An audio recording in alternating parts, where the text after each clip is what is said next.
Alright, welcome back to ESA Winter 2021. We're raising money for Alzheimer Fund, and links to donate can be found below the stream. We would also like to thank Koei Tecmo Europe and their newly released game, Neo 2 The Complete Edition, and also Twitch and ViewSonic for sponsoring this event. Well, ladies and gentlemen, this might be the penultimate run of the event, maybe the third to last even, if you can get all of those donations in for Bowser's Fury. But let's not waste any more time. It is Joshua's running Grand Theft Auto, Vice City Stories, and with Scalr on commentary. So good luck to you two. Just let me know when you need me for donations and whatnot. Take it away. Thank you. Yeah, we will. I'm sure. I hope there'll be plenty, because it would be awesome to get that Bowser's Fury running. Yeah.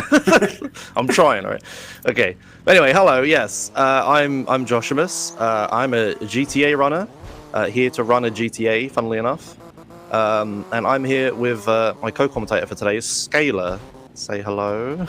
Hello, world. Wonderful. So yeah, this game, we'll get started. This game is...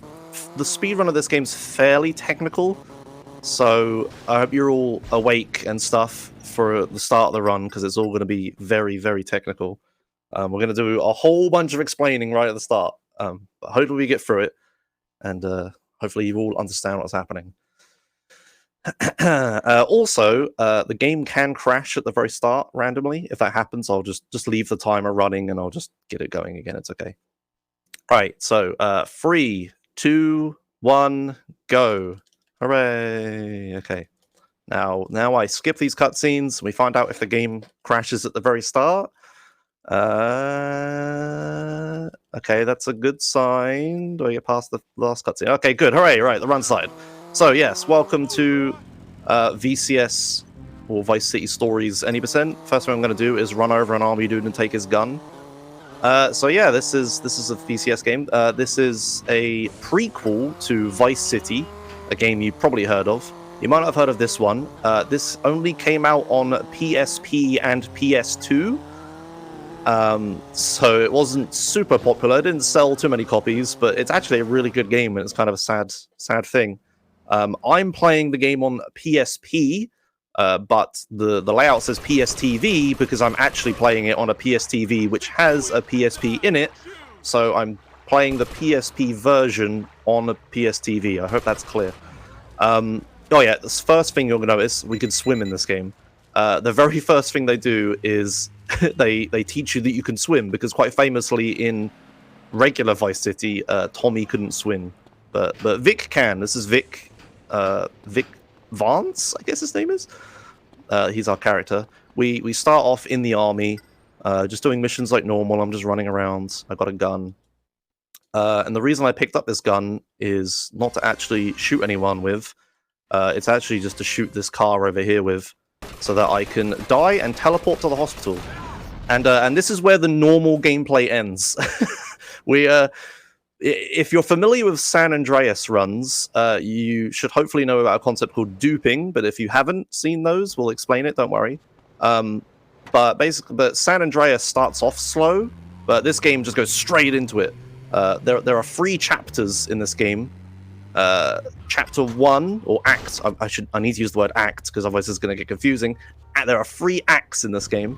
Act 1 is a pretty heavy duping fest. Act 2 and 3 will explain when we get there. But Scalr, do you want to explain what I'm doing right now? So what Josh is going to do is he's going to pick up this rampage. He's going to start Vigilante first. He's going to cancel Vigilante on top of this rampage. He'll pick it up.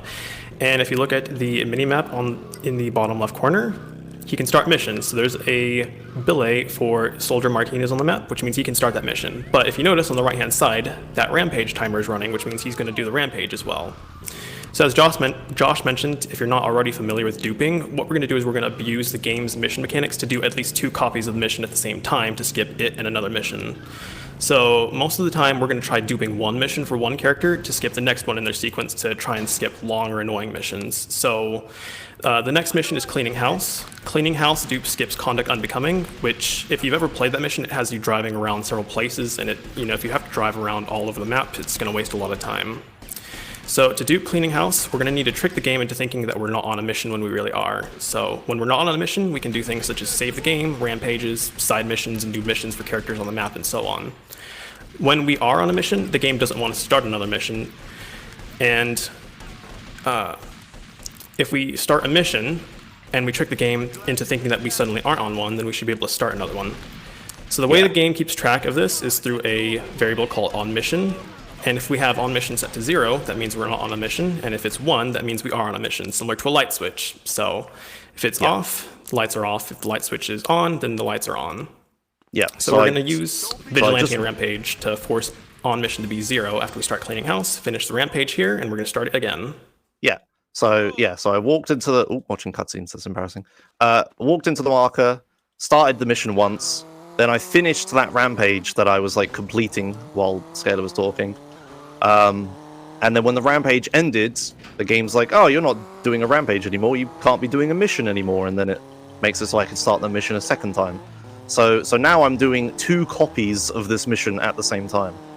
As Scalr said, the benefit of this is that we're gonna skip a mission essentially, because I'm gonna do 2 missions at once instead of doing like 1 mission and then 1 after it. So I'm saving a bunch of time by doing 2 of them at once. And the benefit is that at the end, I will get 2 mission passes. And when you pass a mission, it adds 1 to a counter of how many missions you've passed for that like mission chain.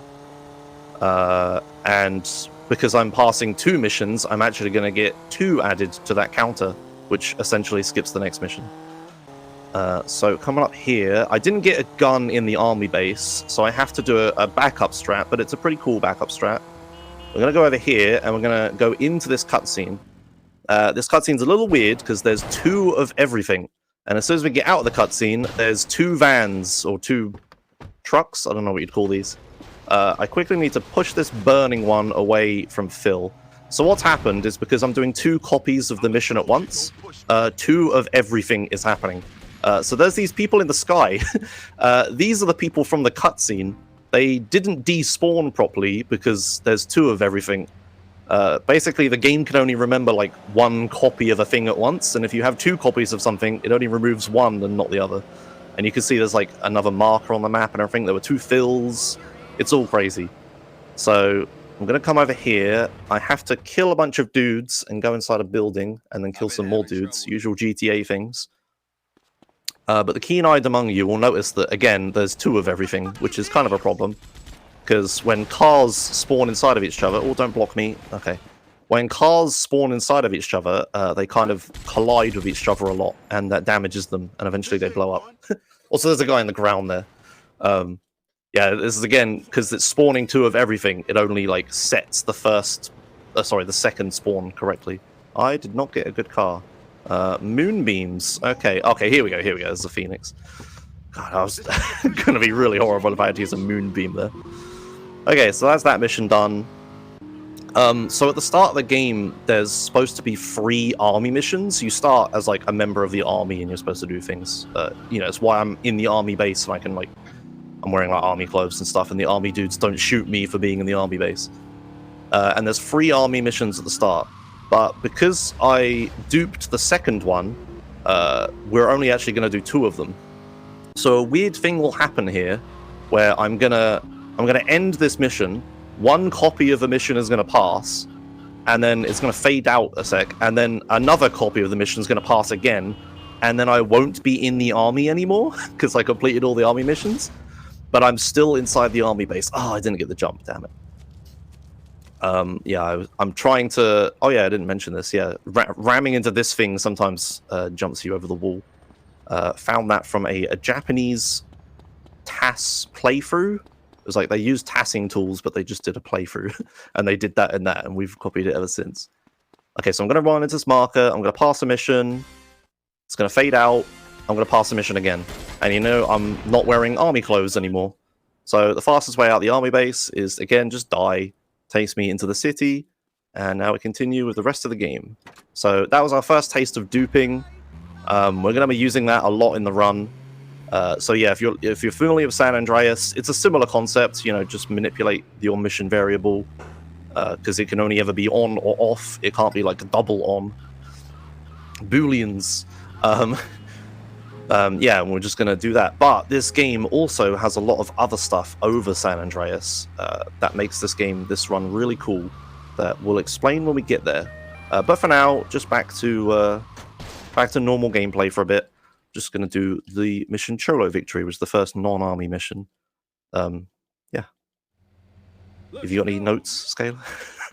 So if we drive around and we look for Cholo in this mission, what we're going to find is that we're not going to be able to find anything when we go to the police station, which is where it asks us to go for first. And then the second one is going to have us go to the hospital. And that's where we're going to find the very first Cholo that we tried to track down in this mission. So other than that, there's not really anything too complicated about this mission. It's just take you around the city, find out where you need to go. Obviously, if you're starting the game for the very first time, you're going to go to the police station and the hospital quite a lot, so they just try to introduce you to all of those places at the very start. So other than that, nothing too complicated. If we have any donations to start, we can go ahead and do those now. Well, I can tell you we have a lot of donations that have come in since last time. So we're doing a speed round. Okay, so $35 from Akiro Hikage saying, "Is speedrunning with your feet just running?" ESA, thanks for a great event and supporting a great cause. We also have $50 from Viper. Go Josh, here's hoping the act duping goes well, eh? Fantastic, thank you for that incredibly generous donation. We also have $25 from Anonymous going, "More ESA sounds good." Yes, it does. We also have a big one, $120 from Butin, saying, "Love to all of you." It's an incredibly generous donation. And another 15 from Mikozy Q saying, "Wait, no crowd control? Take my money anyway, and good luck, Josh." Well, that would have been cool if it was crowd control, but... Yeah, not this time. Not for this game. You get what you're given, yeah. I've had enough crowd control for a bit. We also have $100 from Anonymous with no comment, but thank you anyway. No prizes as to where all of these donations are going. And then finally, $5 from Anonymous saying, "Let's get that Bowser's Fury run and stretch ESA out a little longer." And just as a wee update here, the incentive currently stands at $3,874.34. So we need just over $1.1 thousand. We are nearly there, folks. Let's keep those donations coming. You guys have all been incredibly generous. Don't stop now. Back to you guys. Thanks. Ooh, as I ram into a car. Okay, so I'm about to finish this mission. Now, I'm going to have to do something a little weird here for speedruns. What I'm going to do is I'm going to save the game, and then I'm going to quit the game, go back to the PSP home screen, and then go back into the game. This is, unfortunately, because this game never came out on PC, we're forced to run it on consoles. And as I said, I'm running it on essentially a PSP. I don't know if it's directly because of RAM limitations or anything, but this game gets very, very unstable very, very fast. So if you start doing tons of dupes and you just pile dupes upon dupes upon dupes, the game just becomes really unstable and will start to crash all the time. To get around that, we unfortunately have to save and then quit the game a couple times in the run. So yeah, I just made a save there, and then I quit back to the home screen, and then I'm mashing X as fast as I can to get back into the game. This just clears the RAM of the game and stuff and makes it so the game's a bit more stable. We used to have to do this quite a lot, but thankfully the amount of times we have to do it has come down as the root of this game has become very, very optimized. Well, I can't say optimized, but different. We're still finding things every day. I really like running this game because it has this really weird mix of the technical aspects of this game are very understood because they're very similar to other games. Not super similar, but it's pretty close to San Andreas and how that works. All the mission stuff under the hood. Not really, I'm sure people are going to shout at me for saying that, but kind of. But we're at the point now as a GTA speedrunning community where we understand the underlying scripting and mechanics of everything. But because this game is so underrun because of the consoles and stuff that it's on, most GTA speedrunners are all playing on PC, including me. we have this weird situation where we know a lot about the game from a technical level, and we know all these glitches and stuff like that. But basic stuff like which mission order and which driving route, and like, you know, simple stuff like that, like which guns should we use when, and you know, things like that aren't fully understood.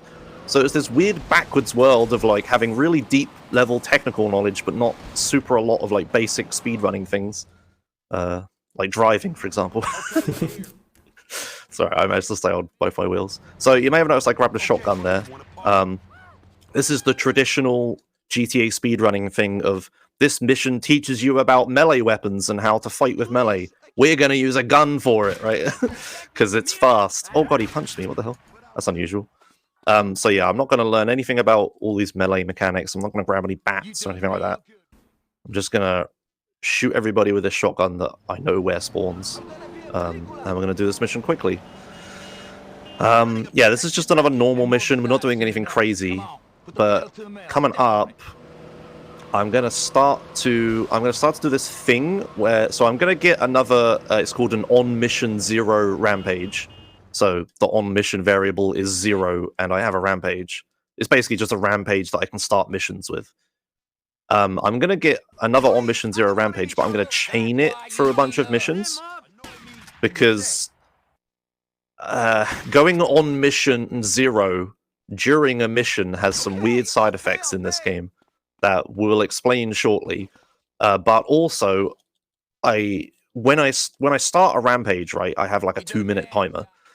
And sure, I can like go start a mission, wait for the 2-minute timer to run out, and then start the mission again. But obviously that's quite slow. As you saw at the very start with the second mission I did, I started one copy of the mission, then I finished the rampage, and then I did the other one, but that's still not quite fast. What we're going to do here, or I'm going to do here, sorry. I'm doing it, you're watching. I'm going to start this rampage here, and now I have this on mission 0 rampage, and now I'm just going to go do the next mission. I don't actually want to dupe this mission or anything, but I'm just like buying time for the rampage timer to tick down while I'm doing it. It means like I don't have to stand around and wait. Like I could just start the rampage on mission 0 like before the mission I want to dupe.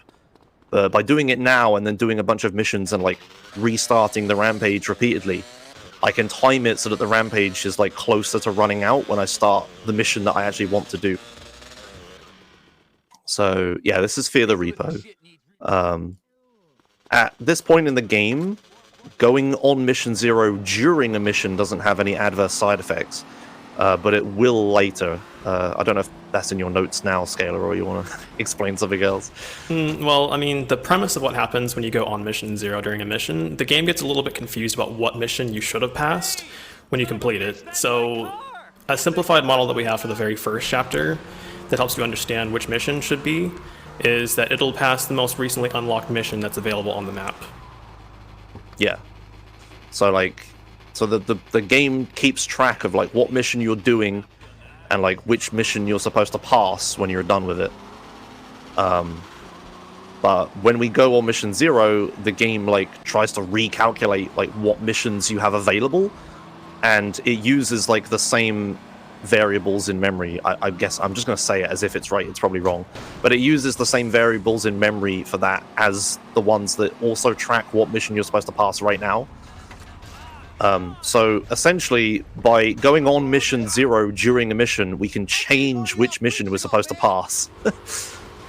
This will be used quite a lot in chapter 2. We won't spoil it yet, but when we get there, you'll enjoy it, I hope. Maybe not. But for now, it's just kind of normal gameplay. You'll notice my rampage failed here. The 2-minute timer ran out. I could start missions again. I could save and stuff. It's all appeared on the map once more. But yeah, I'm not going to use any of it. I'm just gonna drive over here. I need to drive like north. I need to drive north. I had to check the minimap. I need to drive north to the next area, but on the way is this rampage. I'm going to be using this rampage a lot. This one's a nice one. It's just a nice simple handgun one, and it's near a police station. Oh yeah, I guess we didn't explain why we need Vigilante as well. But yeah, I'm just going to start the rampage again. So I'm on mission 1 once more. Got a rampage timer running, and I'm just going to time this rampage to run out when I start the next mission. I just need to drive over here. There's going to be 2 guys guarding this van. I can hit both of them with the bike. That lets me get in this door.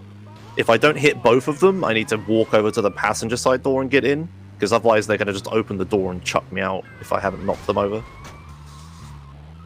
Alright, so let's see if I can get to the end without losing any televisions. Oh no, there goes one, never mind. As soon as I said it. Yeah, it's like a thing I like to do where I try to not damage the truck, because whenever you damage it, TVs fall out. If you lose too many, you'll fail the mission, but there's plenty and I know where I'm going. Pretty clean execution, because you didn't have to respray the vehicles at the start. Oh yeah, didn't even talk about that. Oops. Yeah, if you damage the vehicles too much, you have to like get them fixed, but I just didn't damage them. Okay, so hopefully I need to find a fast vehicle. Oh, there's one. Oh, never mind. No, come back. Please turn a direction I want you to go. Okay, forget it. Just take this. So I need to go start the next mission within 37 seconds, or this route isn't going to work. That's plenty of time, though. I should make it. Sometime I've done it with like 20 seconds left before it's fine. So I'm going to go over here, and then I'm going to start this mission. Yeah, this is waking up the neighbors. And then I'm going to spawn. And then I'm going to run over here and pick up the Sanchez. And then things are going to happen. I'm assuming you have notes for them, Scalr. All right. In most 3D GTA games, there's something called the 3 vans mission. Well, this is the 3 vans mission for VCS. So we're actually going to do this mission twice using that on-mission rampage that we chained earlier. So we're going to do it twice, where once we go on mission 0, and then once where we complete it on mission 1. So we're going to complete it in a really fancy way, found none other than by Josh himself. Well, I mean, I can't take all the credit. I accidentally stumbled upon it, and then Nab, Noob, and Fry found an actual setup for it. They did the work. I just stumbled upon it. So the premise here, what happens, if you go out of bounds, every single loaded vehicle is going to flip on every single axis in 3D space. So rather than have to drive around and destroy each of the 3 vans yourself, what we're going to do is we're just going to flip all of them by going out of bounds, and that's going to save several minutes. Yep. So in any second now, all the vans will blow up. There it is, and the mission passes. Yeah, if you actually watch my Sanchez when I do this... Oh yeah, and we're going to start the same mission again. This is this is an example of me passing a completely different mission. So because we went on mission 0, the game changes what mission I'm going to pass. I actually passed the Louise mission, and because I never passed the Marty mission, the Marty mission I'm due to do, that was a terrible sentence, is still the same mission. So I'm going to come over here. If you look at my Sanchez, I park it facing like that way, and it's the right way up and everything. And I'm going to go out of bounds. So just by running into that corner, don't worry about it. We used to have different setups, but this one's way faster. And then I should spawn back up. And if you look at my Sanchez, it's flipped on every axis. It's like upside down and facing the opposite direction. Right, so then all the vans are going to blow up again. And because we didn't go on mission 0 this time, we do actually pass waking up the neighbors. But you may have noticed that I started the rampage again. That's because this is finally the mission that I actually want to do. But I'm not even going to dupe it. I'm actually going to troop it. I'm going to do... This isn't a thing you can do in San Andreas speedruns, but instead of just doing 2 copies of mission, I'm now going to do 3 copies of the same mission. So what I've done here is I'm on the rampage that's on mission 0. I've started Vigilante, so I have Vigilante and a rampage running at the same time. Now, this rampage is going to end, right? There it is. And then I wait a few seconds, and then I'm going to start a second copy of Vigilante. Here it is. So I've just duped Vigilante. I'm going to get off the bike. I'm going to cancel one of the Vigilantes on top of the rampage. So now I'm on Vigilante and a rampage at the same time, and I'm on mission 0. So I need to get 2 timers to like coexist together.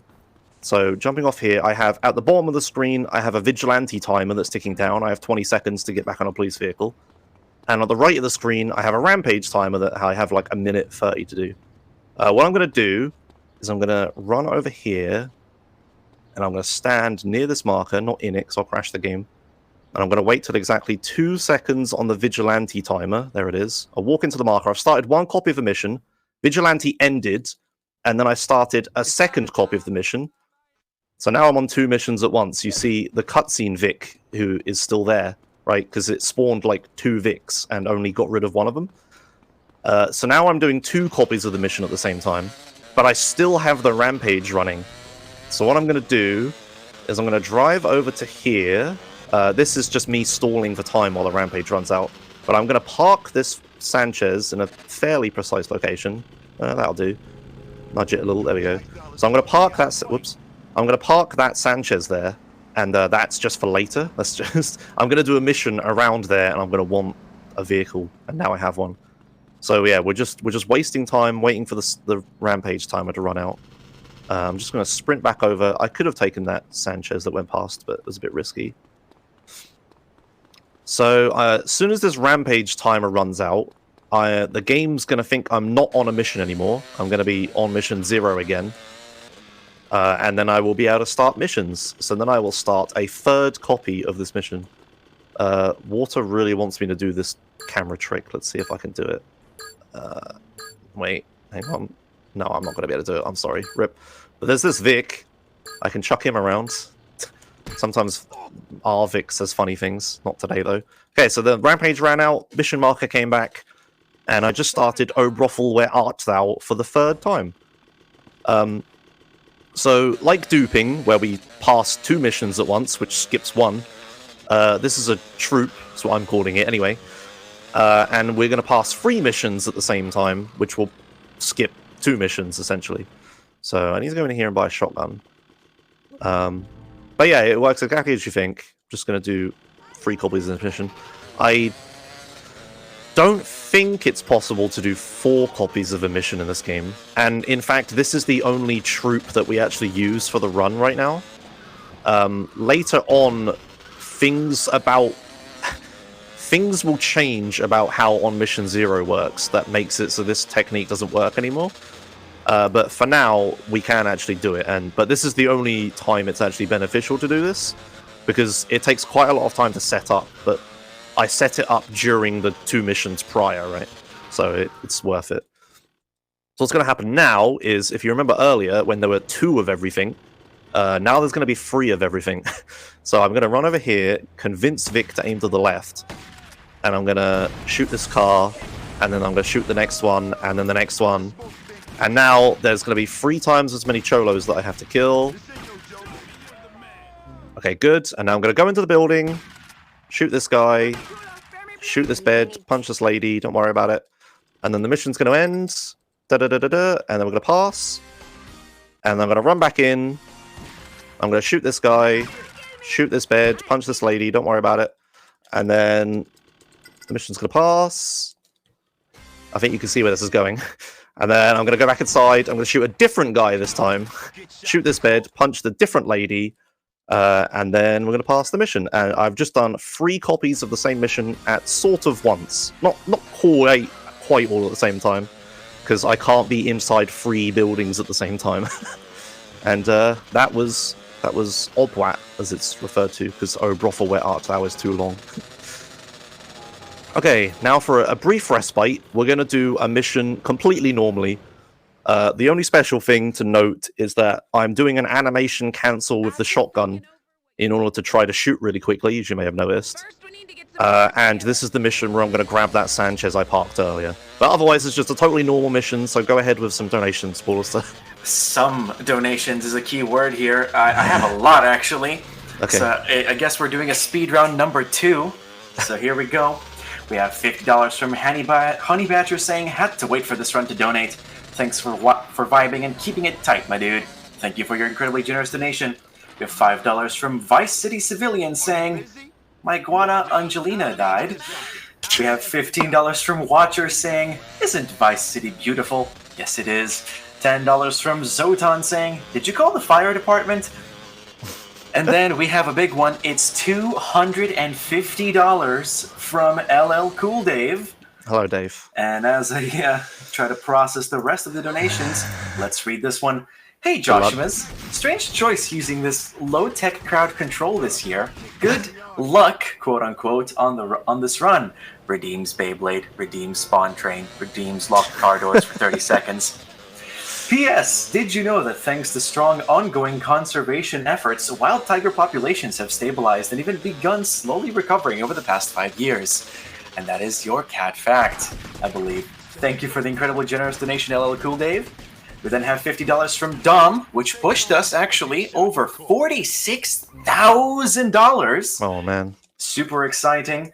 And they're saying, thanks for a great event, all. Let's close it out in speedy style. Yeah, the speediest a $5,000 incentive has ever been met, I believe. Another $25 from Sooty Bunsen saying, I was at work while the Sonic games were on, so I couldn't donate then. However, I can donate for a game being run on what is technically speaking a PlayStation Vita. One of my favorite consoles ever made. I'll give $25 more if we can get some Vita love in chat. So you heard Sooty Bunsen chat. Get that love in, and Sooty Bunsen, you can be the judge. I have $5 from Krusty Krab saying, question for Joshua's. You can answer that in a second. I might have missed the explanation, but why is this game run on the PSP instead of the PS2? So basically, they're just very different versions, and lots of the technical things are different in each version. Did I just screw myself? No, okay, good. But yeah, basically, long story short, PSP's faster. There you go. Fantastic. I have 3 more donations here. $15 by Tepi Lockstall saying, did you call the fire department? Because this one's going to be on fire. Wishing luck to Josh, and let's get the marathon a little bit longer. Hell yes. I have $25 from Norzi saying, because I've been having such a wonderful week and I don't want it to end just now, here's to Bowser's Fury. Thank you for everything and good luck on the run, Josh. You're awesome. And the best donation is left for last.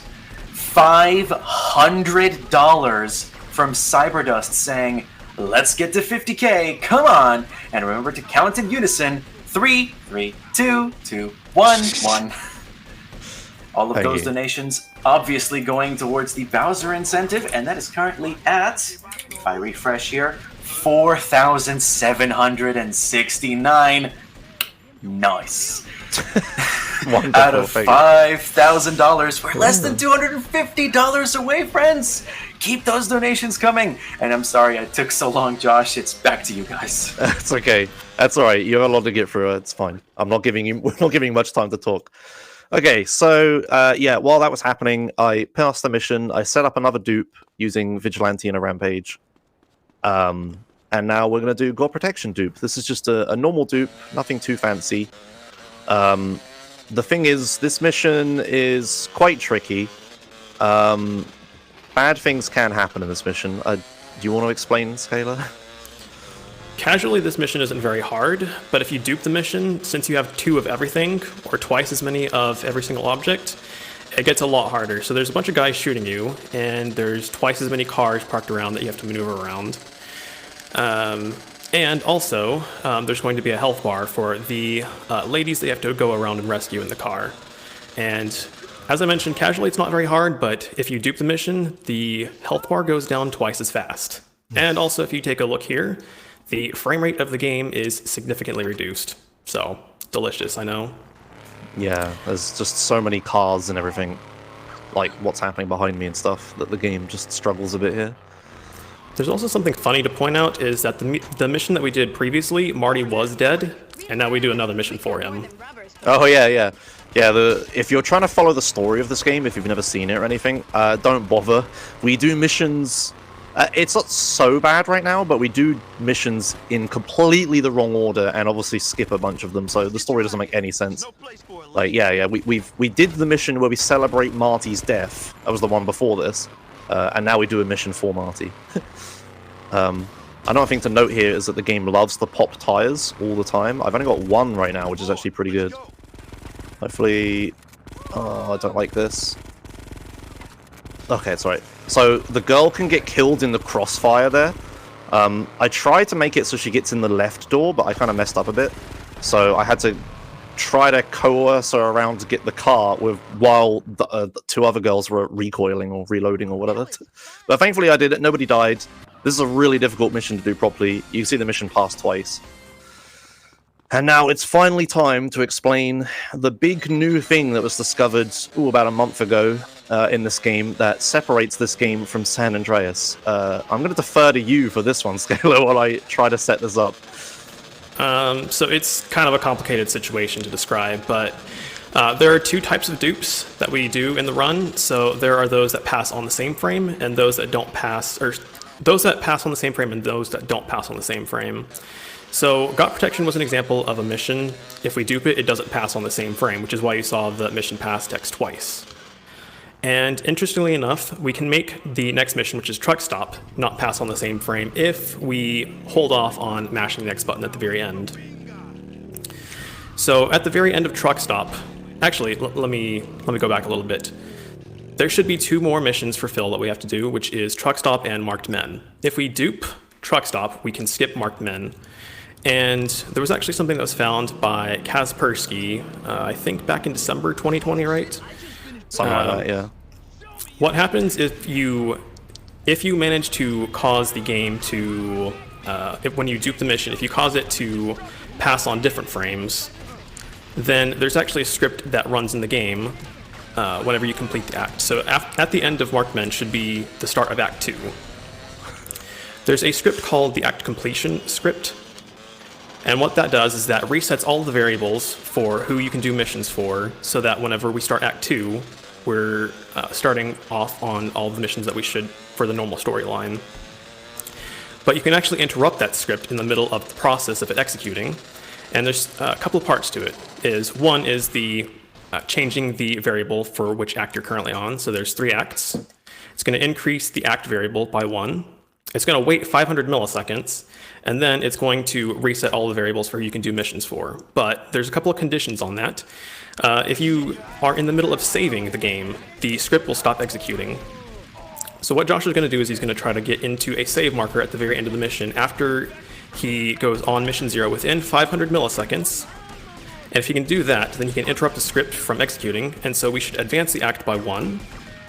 But the mission chains that we can do should not be reset. So the nice thing about it is that it allows us to skip lots of missions, and it also unlocks every single mission chain for us to be able to do at once. It's okay. Taking light turns me on. Yeah, I'm just doing the rampage here. I got a little stuck on the way here, but thankfully I managed to get out of it without dying. Oh, can you die, please? Okay, so I need some serious time here. A second, I've got to time something.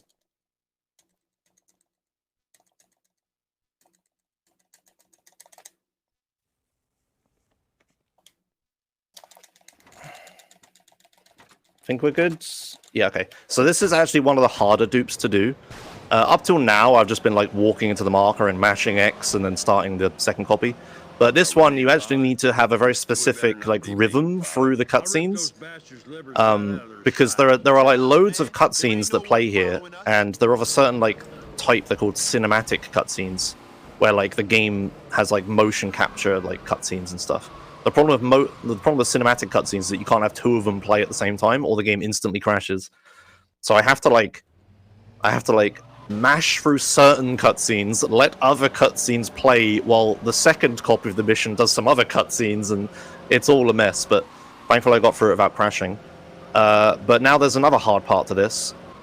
In this mission, you're supposed to steal a truck and like defend it. The problem is there's 2 of them, and they're inside each other, and the truck will like flip outside of the other one in different ways, and I need to check which way it does before I continue.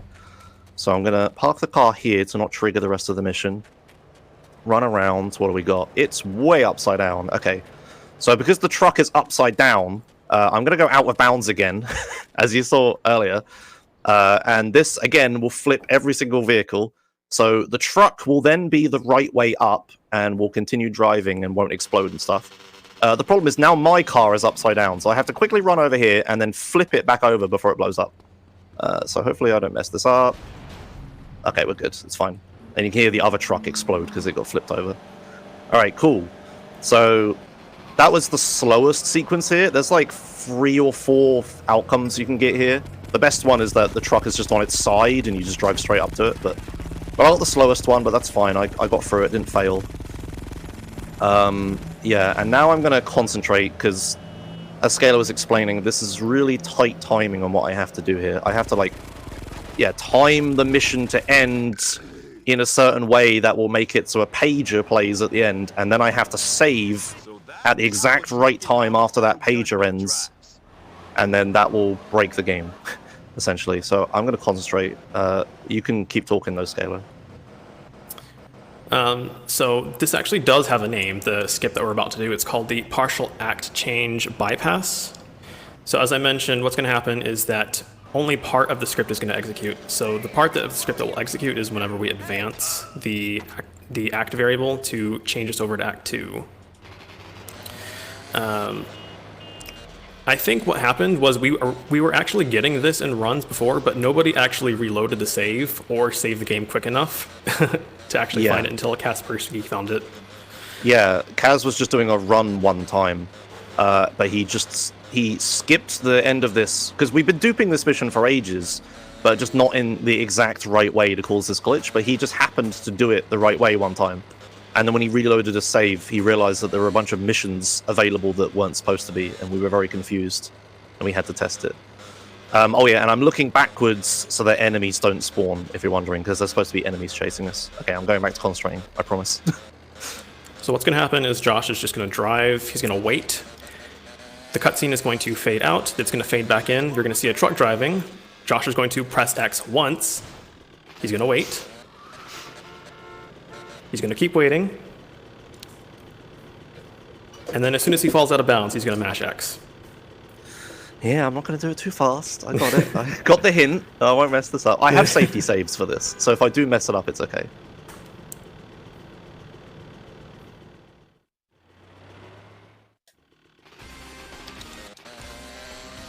Okay, that looked okay. A bit weird, but it's fine.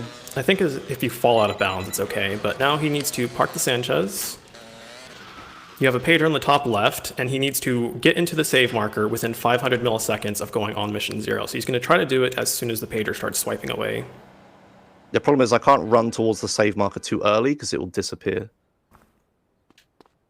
That was a little... that might have been okay. We'll see. It looked fine. Okay. I always think I've messed it up, so... it's probably just me. So again, so duping that mission, truck stop, is so unstable that the game can crash trying to load the save menu. That has happened to me quite a few times. Thankfully, it didn't happen this time. But yeah, we need to, after duping truck stop, we need to just save and quit as soon as possible anyway, because to avoid the game crash. Okay, so if I've done this right, I should load in, and the minimap should be full of missions. There they are. We've got an F, a U, and a plane. So I have done PACBA, or partial act change bypass. So now the game is going to start spamming me with every single pager for chapter 2, because it's like, oh, you've unlocked this mission and this mission and this mission, have a pager and another one, right? So I'm going to start to get like a ton of pagers. So that was chapter 1 done. That was like normal San Andreas style speedrun, like, you know, just dupe this mission, dupe that one, blah blah blah. This is chapter 2. This is where things become very distinctly VCS. We've got a couple missions yet, and these missions are kind of normal. So in this mission, it's just an auto-scroller. It's a very hard auto-scroller. We should say the difficulty curve in this game is pretty crazy. Many people struggled to play this casually. I know I did. But hopefully I can wiggle my analog stick good enough and kill these guys and get through this mission. It's nothing too fancy, it's just normal gameplay. So, Paulus, you can read some donations now. Oh, I've taken so much damage. Okay, go ahead. Fantastic. Don't take any more damage. That would be terrible for your health. But we have $15 from Flowing in the Wind saying, I'm a simple man. I see Joshua's. I watch and donate. Wish a video of yours saying your verbose response on why you blow into oblivion Lance Wilson vehicle.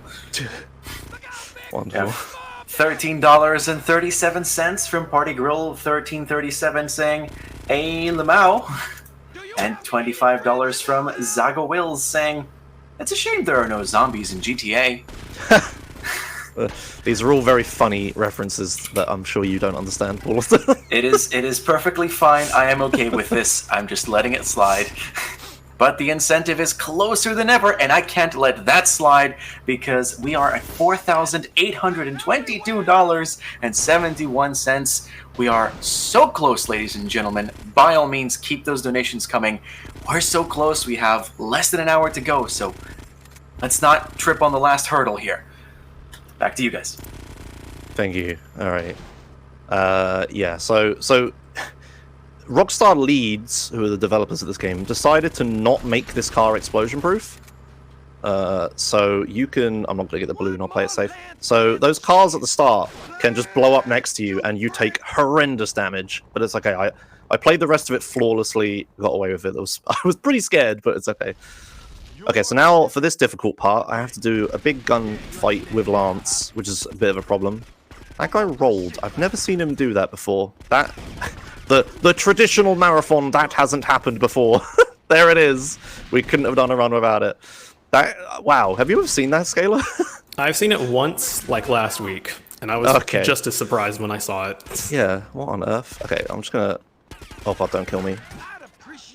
Okay, I got away with that. Right, come on, Lance. I should have taken the other car. What am I running over here for? Whatever, it's fine. I'm just doing what I've learned. Okay, so Lance is a massive pain in the arse here. He can... I won't explain all the problems Lance can cause here, but I'll just give you one that should explain it. Lance can walk through a wall, fall out of bounds, and die. There's a thing he can do there. So we have to very carefully manipulate his movement. I did it successfully. He got in the car very quickly. He didn't get lost. He can like sometimes dance around the car, and you accidentally run him over, and he dies. But none of that happened. Stars, by the way. Yeah, it's fine. I got away with it. All is well. So that was Drive. Fantastic. Time for the next normal mission. This is Audition. Yeah, this is... Things will become very distinctly not normal after this mission. I don't know if you want to try to explain what's going to happen after this. I think we can wait a little bit until we see, okay. But I think we can give some additional context of the effects of PACB, or PACBO. So any character that's shared between chapters will automatically have their missions completed upon loading the save. So for example, Louise is in both Chapter 1 and Chapter 2. And so then due to PACBA, her missions, Hose the Hose and Romping the Cradle, are automatically completed, so we can just skip doing those missions. Yeah. And prior to PACBA, the mission used to... This mission right here, the Audition, used to automatically fail after doing Hose the Hose on Mission 0 with the chain and dupe that we used to do. But since we'd never see Louise again, we don't have to restart the mission, so that's also a nice added effect of it. But the premise of this mission, it's pretty easy. All we have to do is we just have to go pick up a car containing paracetamol for some sick children for a guy named Forbes from a vehicle lot. Are we doing this gag again? Paracetamol? Maybe. Okay, I'm cool with it.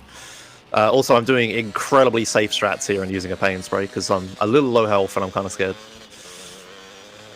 Continue. Yeah, for the most part, it's not too difficult, especially if you go to the pain spray. He's going to do a trick where we try to get into the vehicle lot by just jumping over a wall using the bike. So coming up, there's going to be a ramp that Josh just tries to drive up really quickly using the bike. But other than that, there's not too much to this mission.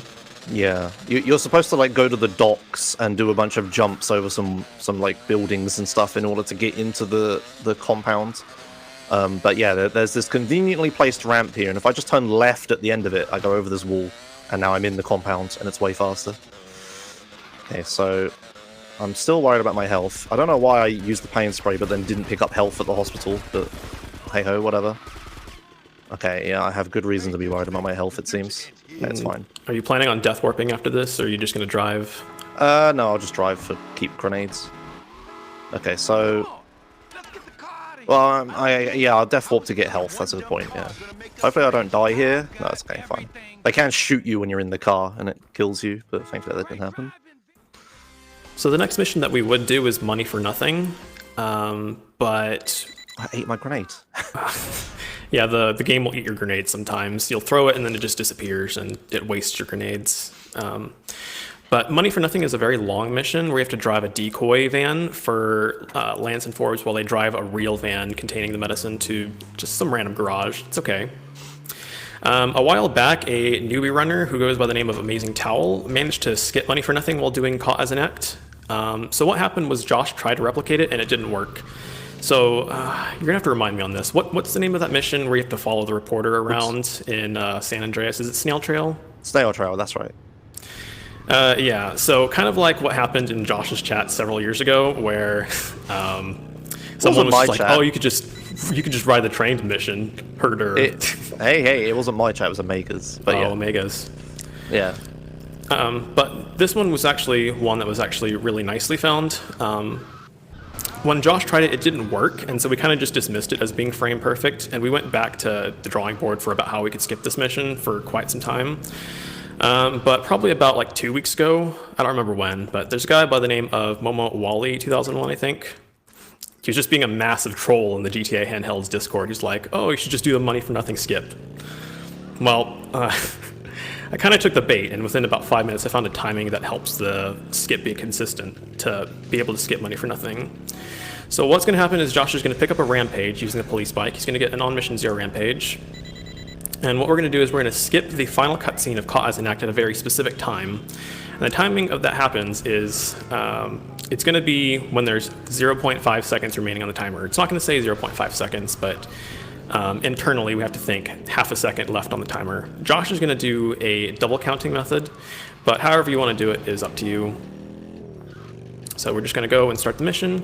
The premise of this mission that's coming up is we need to steal the car back from Forbes.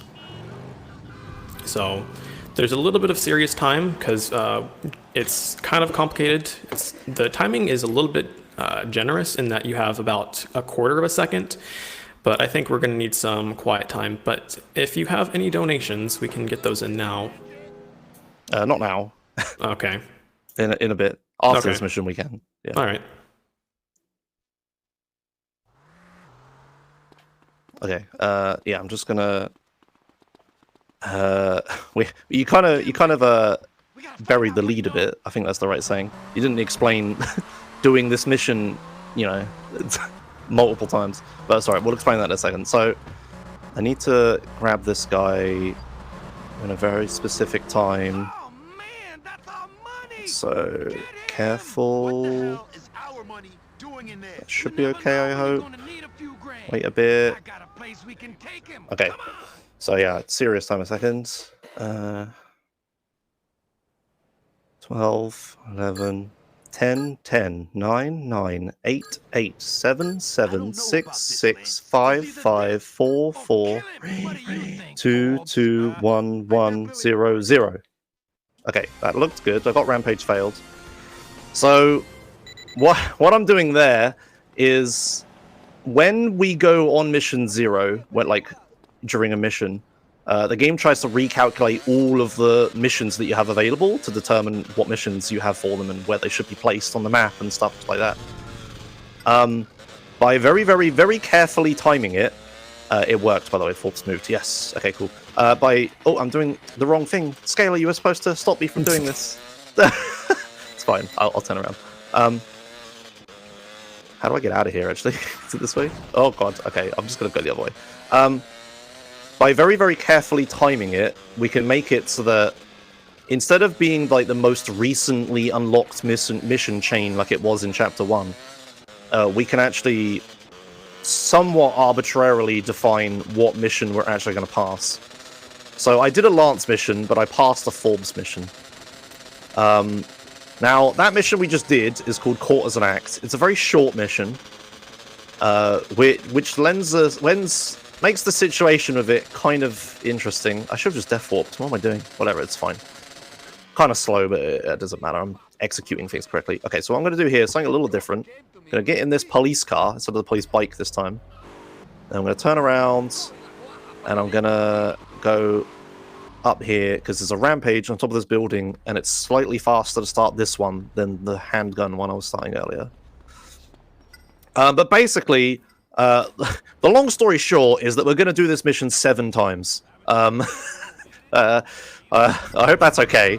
But basically, we're gonna change what mission we're supposed to pass by doing this mission 6 times, and then just do it once normally at the end to actually pass it. That's because all the missions in Chapter 2 sort of get a bit longer and a bit horribler. For instance, there's a U on the map. That's Umberto. He's a character in this game. We're going to pass every single Umberto mission by doing this trick. He has 4 missions, and by going on mission 0 during Quarters and Act, we pass an Umberto mission instead of anything else. So we don't actually ever see Umberto. We skip every single one of his missions by doing this.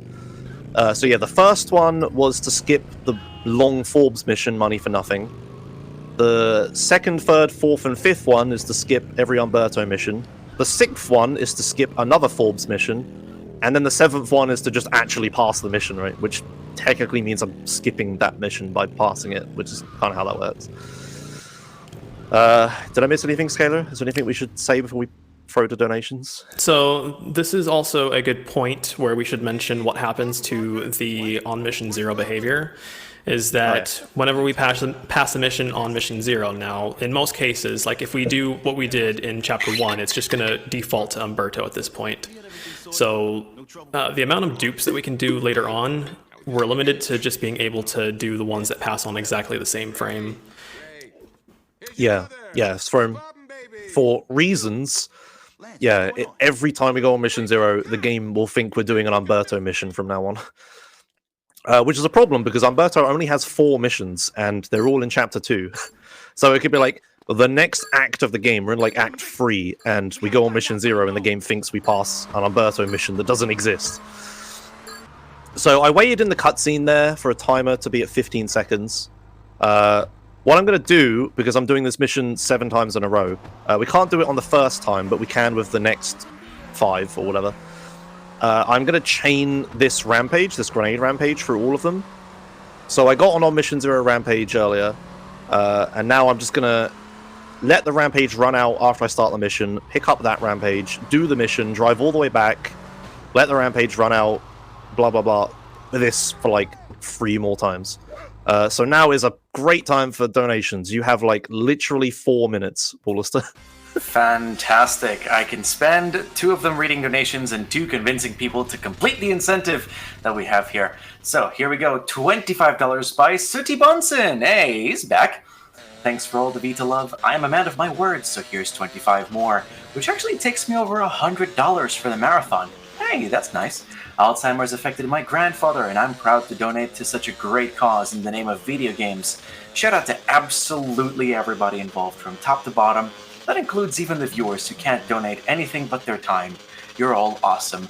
And you, City Bunsen, are absolutely so sweet. Thank you for your donation. And yeah, let's keep going. $5 from Gaming with Grabs with no comment, but thank you anyway. We also have $7 from Pyra Grunt saying, let's get that incentive happening. Thanks to all for putting on a great marathon. And thank you, Pyra Grunt, for the donation. $8.33 from Balla for Life saying, get him, Vic. We gotta find out what he knows. We have $35 then from Leaf 80 without CG saying, first time donor to ESA but long time watcher from here in snowy Canada. I love having multiple weeks during the year to enjoy an entire week of runs. I missed a few runs that I can't wait to catch up on tomorrow, which happens to be my birthday.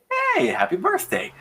Here's hoping that my donation will push the Bowser's Fury incentive over the edge. That would be an awesome early birthday present. Congrats to all the runners, announcers, techs, and volunteers, and thank you for your incredibly generous donation. We have $5 by Shoshi19 saying, hey Josh Miss, what's poppin'? Thank you for that donation. $10 from Imbarticus saying, best of luck Josh. $5 from Chakot Stormcloud with money for nothing? Sounds like you're in some dire straits. And finally, $8.34 from Balla for Life saying, get him, Vic, we gotta find out what he knows. Deja vu. Yeah. Let's see if there's anything else. Oh, we have more. $25 from Nordic Soy saying, thanks ESA for having me on staff once again. It's an honor and a privilege to be a part of these events. Best of luck to Josh on his run, and here's to seeing Bowser's Fury. Thank you, Nordic Soy. That was an amazing job you did earlier. $80 from Phil175 saying, love GTA and love ESA. And finally, $8.34 from Balla for Life saying, get him, Vic. We gotta find out what he knows. And ladies and gentlemen, I have some incredible news to share with you. This coffee that I drank before the run, it's all worth it. Get Samurai Man on the phone. We're doing Bowser's Fury, friends. Nice, fantastic. Well done. I will be joining you all right after this run for more of that. So stay tuned. We are extending ESA, friends. Okay, now think of another run and make it 5k again. I have the pedestrian I can do. Don't tempt me. No, I think Tech wants to sleep at some point. It's okay. Indeed, but let's get to 50k before that, so let's make that happen. Oh yeah, 50k. Yeah, that's also a thing. But back to you guys in the meantime. All right, thank you. Okay, yep. So we're still doing. Hello, Cat. We're still doing Umberto missions. I think I wasn't counting, but you don't have to count because if you just look at the mini map after each time, as soon as the U isn't there anymore, you know you're done. This is the third attempt. Okay, good. I'm glad you're counting. Whoopsie. Yeah, so this is somewhat tight timing because I can lose Forbes if he gets too far away. So I do need to not mess that up too much, which is why I'm waiting in the cutscene, right? Like, rather than just skipping the cutscene and then standing on top of the rampage marker for like 50 seconds, Forbes would get away if I did that. And yeah, this doesn't seem fast because it's a whole bunch of waiting around, but it is because the missions that we're skipping are all longer than 2 minutes, and this takes like exactly 2 minutes each time, right? Apart from like setup. So this is totally worth it. Also, one thing to note, you'll notice that I'm jumping out of a mission marker here. Right here. There we go. That's because the Forbes mission that we're supposed to do now is after we've like kidnapped Forbes and locked him in that building. So the mission like starts where this one ends, but I don't want to start it, so I need to be really careful to jump out of the marker before it starts. Oh god. Also, if I'm not careful, I can like start that mission when the other one ends, which I'm going to want to do in a bit, but for now, just more Umberto. So yeah, one more Umberto skip, then a slightly different version to skip Leap and Bound. Yeah, that's right. Yeah. And then one final time to just pass this mission and get it over with. We can't like we are skipping as many missions as we can by doing this. We can't do any more because the only other missions left after this are Lance missions. And we can't skip Lance missions by doing a Lance mission, right? We can by duping, but we can't dupe this mission. One thing to note is that this might get a bit tiresome to watch, but be assured this is the only time we're going to do this. In theory, it is possible to do this in Chapter 3 as well, and it would just turn into us doing like golf 9 times, like a golf minigame 9 times until the game ends. Thankfully, this route has been like really in flux recently. It's been like a running joke in the GTA speedrunning Discord that people keep finding things and I keep getting mad about it because I have to like panic learn it before ESA. There are a few things that like in the most up-to-date route that I'm not doing because they're kind of risky and I don't want to like mess it up.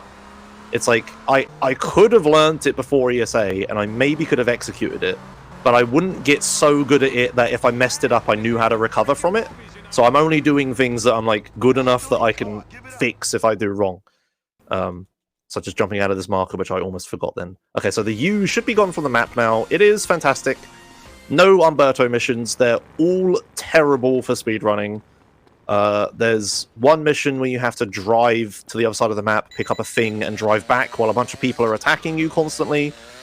There's another mission where you have to drive an elderly guy from the stadium to a guy's house very slowly, because if he goes too fast, he'll have a heart attack, and people spawn and attack you, which also stresses him out. There's a mission where you drive a bunch of dudes around town while they shoot things, and if they don't shoot things well enough, you'll blow up and die. And the final mission, which we used to actually do in this route, funnily enough, but thankfully it got rooted out eventually, is you going to a place, shooting a ton of dudes until some AIs have done some things, and then driving back. They're all terrible. It's good with the skipping them all. Okay, so Isn't that what you guys This time, oh, I skipped that a little too quickly. Whoopsie. Okay, it should be right. I'll just have to stall for time. But this time, I'm not going to do what I was doing before. I'm not going to start the rampage again. We don't want to chain any more rampages. find out what he knows? What I'm going to do this time is that I'm going to let this rampage run out so I'm on mission 0, so I can start other missions. And then I'm going to pass the mission. And because the game puts Vic at that building we've been at, it puts him inside the mission marker. Wow, I really have to stall for time. I was way too quick. It's going to start the next Forbes mission immediately. Now, we've been talking about going on mission 0 to change what mission we're doing.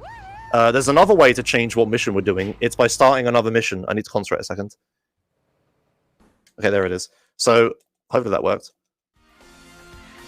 Okay, good, good, good. So, what I'm looking for there is as soon as the camera moves like a tiny bit, it means the other mission started. But the thing is, it's not as simple as that, because if we start 2 different missions at the same time, the game's going to crash horribly.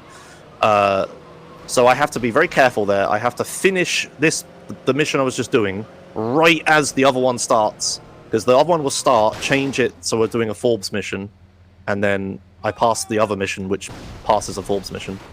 Now I'm just going to death warp, because I don't actually want to be on the mission I'm on right now. So I just drive north enough to go to this hospital. And then why didn't that? Okay, it's fine. I drove north enough to go to this hospital, and now finally I'm gonna go do court as an act for real this time. No rampage stuff, just totally normally, and then we can move on. So you can all wake up. I know this is very late for most people, and we're doing the same mission 7 times, but I promise it's over. Just feel glad that I didn't learn or figure out how to do chapter 3 as a golf minigame 13 times or whatever, because that would be very boring. Find out what he knows. Okay, what's coming up after this? Oh, okay, so we just got a couple normal missions after this. It's kind of rare. Like, you do, like, at the start of this game in chapter 1 and chapter 2, you do more, like, glitchy missions than you do normal missions. Oh yeah, I should say, for people that don't like the whole glitching stuff, like, I understand the appeal. You want to just see me do the mission normally. You want to see me do the forklift mission, not just skip it, right? We are going to make a new category for this game called No Major Glitches, which is the same for, like, San Andreas. And in that category, we wouldn't do, like, any mission skips or anything. We would just do everything normally, play through the game as fast as possible, and yada, yada, yada. So if you're interested in learning this game, which, first of all, I don't recommend. I recommend doing, like, Vice City Regular or San Andreas or something first. But maybe you just really like Vice City stories and not the other ones. In that case, you could probably start with learning No Major Glitches, and then try any percent. I would like to think that I've been making this look easy so far. But trust me, it isn't. There are so many ways to just instantly crash the game. It isn't funny. And I've managed to avoid all of them so far. What do you think about No Major Glitches, Scalr? I think it's actually a really good thing for this run, or for this this game to speedrun. I think it's something that I probably would look into later. Yeah. So the mission that we're doing right now is Snitch Hitch. And actually, let's take it back a little bit. So you can actually skip this mission as well as the next mission, which is also very long. But it's really, really tough to do, and it's nearly frame perfect. So I think it's probably just safer to do these next couple of missions normally. Yeah, again, this is like stuff that I haven't learned because it's dumb. And I don't have a backup. On PS2 and Japanese PSP releases of the game, you can dupe Snitch Hitch to skip the next mission, which is from 0 to hero. So that's another way you can skip the next mission. But on international PSP releases of the game, the mission for some reason doesn't progress as intended. And so with our current knowledge, we don't know of any way to dupe the mission, so we just kind of do it normally. But finding a way to dupe the mission would save a ton of time in VCS runs, and it would certainly put international runners on par with Japanese runners at this point. Yeah, we haven't talked about it, but there are more versions than just simply PSP, PS2. I'm playing on international, which is like the European and American version. But there is a Japanese version of the game that was released much later. It was like edited by Capcom to be like Japanese audience friendly. It has a bunch of changes. First and foremost, everything's in Japanese, obviously. But it also makes it so that they realized that the game was way too difficult. Like, the difficulty curve is stupid. Thankfully, in modern any % runs, we kind of avoid a lot of difficult missions and a lot of pitfalls, like shark attacks and stuff like that.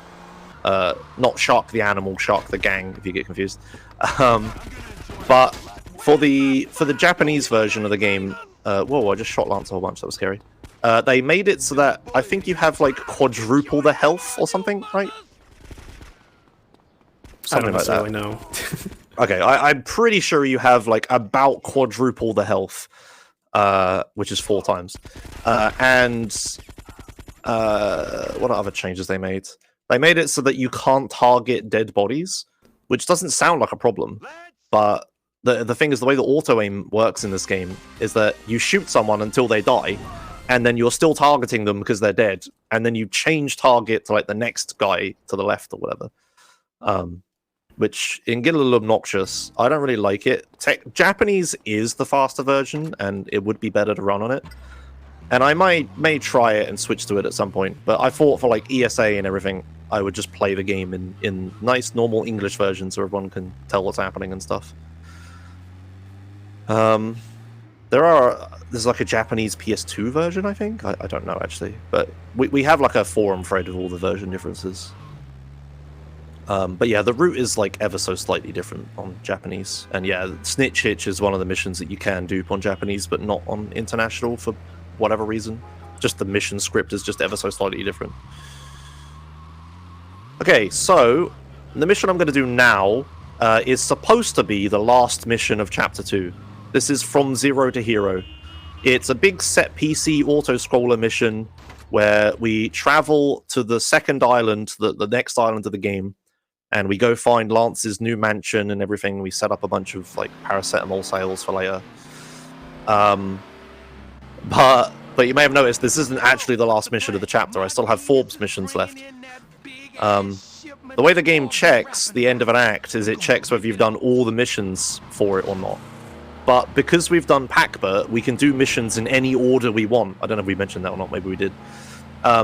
So because I'm just doing missions in any order I want, I'm doing like the fastest order, obviously, but I'm also doing them completely out of order. So this mission isn't actually last. It is if you play the game glitchless. But for me it isn't. So things are going to get a little weird here as I travel across the map to the other island and then come straight back and actually finish the chapter. But I don't really have anything to say about this mission unless you do, Scalr. On the note of no major glitches, I don't know if I mentioned this already, but I think we did have one person submit a no major glitches run, I think, this past week or so. Maybe. I haven't checked speedrun.com because ESA. That might be a thing. Yeah, I mean, technically I've done no major glitches runs in the past, right? Because we didn't have, like, duping and stuff before. The thing is, it's kind of a weird situation, like duping itself is really good because we actually skip a lot of really bad missions with duping. You didn't die from that headshot. Can you fall over, friend? My aiming broke. Okay. Did I run out of ammo? Oh my god, I fell in the water. How do you get out of this? Is there a dock somewhere? I don't think that there's anywhere that you can come up. No, wait, there's stairs here. It's okay. Okay. Oh, I think I ran out of ammo, didn't I? It's because I didn't pick any up in Jive Drive, because that guy rolled and threw all of my movement off. Yeah, I didn't pick any ammo up. Okay. That's pretty funny. Okay, that's fine. Lance has plenty of health. I'll just walk back over. I don't actually want this armor. I hope I don't pick it up. Okay, that's good. Oh god, I almost fell in the water again. What a thing to have happen. Okay, so I guess I'm just gonna... Oh, good job, Lance. Let's just handgun these people, I suppose. You could pick up their gun if you need it. If there's a gun that guy dropped. I don't know if I need it, actually, do I? I don't think I do at this point, right? It's just Bum Deal and then Chapter 3, which we used to do without any weapons, so I think I'm good at this point. Okay, right, so another auto-scroller. Unfortunately, you may have noticed I'm not playing the radio. That's because hopefully obvious copyright reasons. But this game has an absolutely fantastic radio selection. This This was the last 3D era game that Rockstar made, and in my opinion, it's one of the best. And the radio is definitely the best. This is the best GTA radio, any GTA, but we can't listen to it. In this mission, oh god, I forgot what the song is that plays during this mission. Holy Diver. Holy Diver, yeah. They like synchronize the radio to play certain songs at certain times. And during this auto-scroller, Holy Diver is supposed to be playing, and it fits with like what's happening in the mission as well. It's really cool. Maybe like look it up on YouTube after or something if you want to see it. But anyway, I'm just looking backwards so that no enemies spawn. Now's a good time for donations. Brilliant, brilliant. So we have $8.33 from Balla for Life saying, "Get him, Vic. We gotta find out what he knows." We then have $35 from Efriti saying, "ESA hype."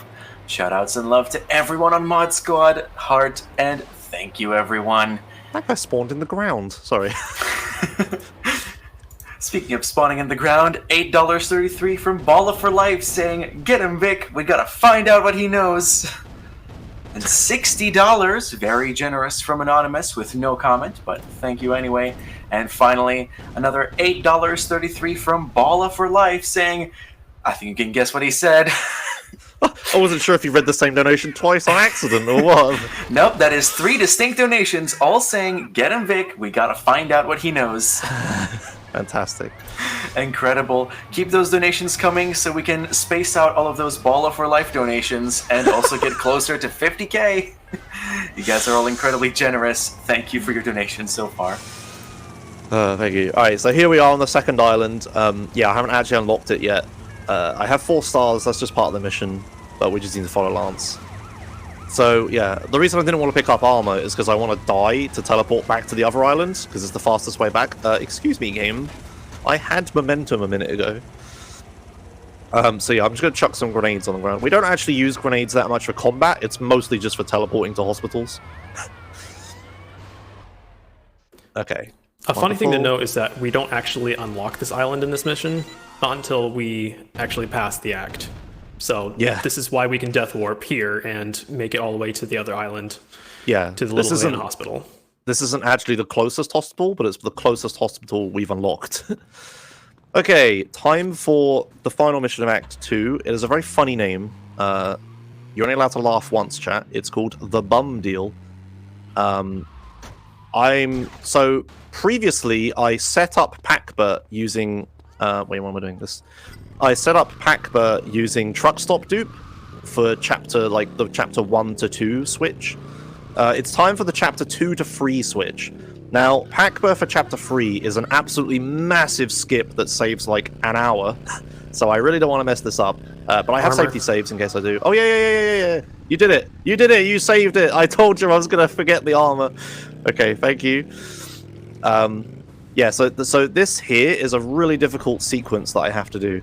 I have to pick up a Molotov rampage, so I'm stuck using Molotovs as my only weapon, which is already pretty bad. Then I have to kill a bunch of dudes that are stood next to bikes, and because I only have Molotovs, there's all going to explode.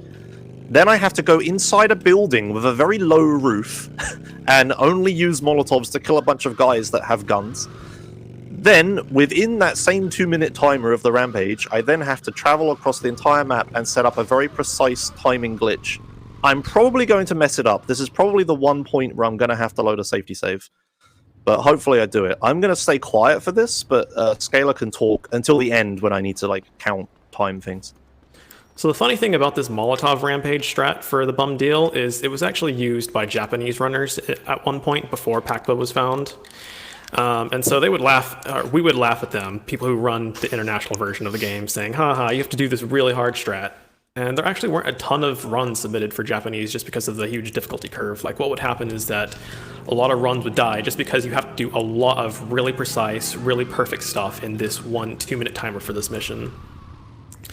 So as Josh mentioned, we're just going to park the police bike here, and we're going to try to enter the bar without trying to set ourselves on fire. Yeah, I set myself on fire a little bit, sorry.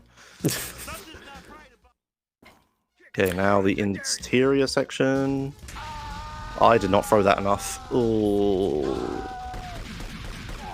You can take 2 Molotovs. Throw it, Vic! Oh.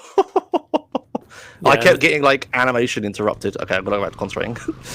Yeah, in the international version, you can only take maybe like 2 Molotov throws, and then there's also the difficulty of the guys shooting you, which cancels your animation of throwing, and it just takes a lot of out of your health.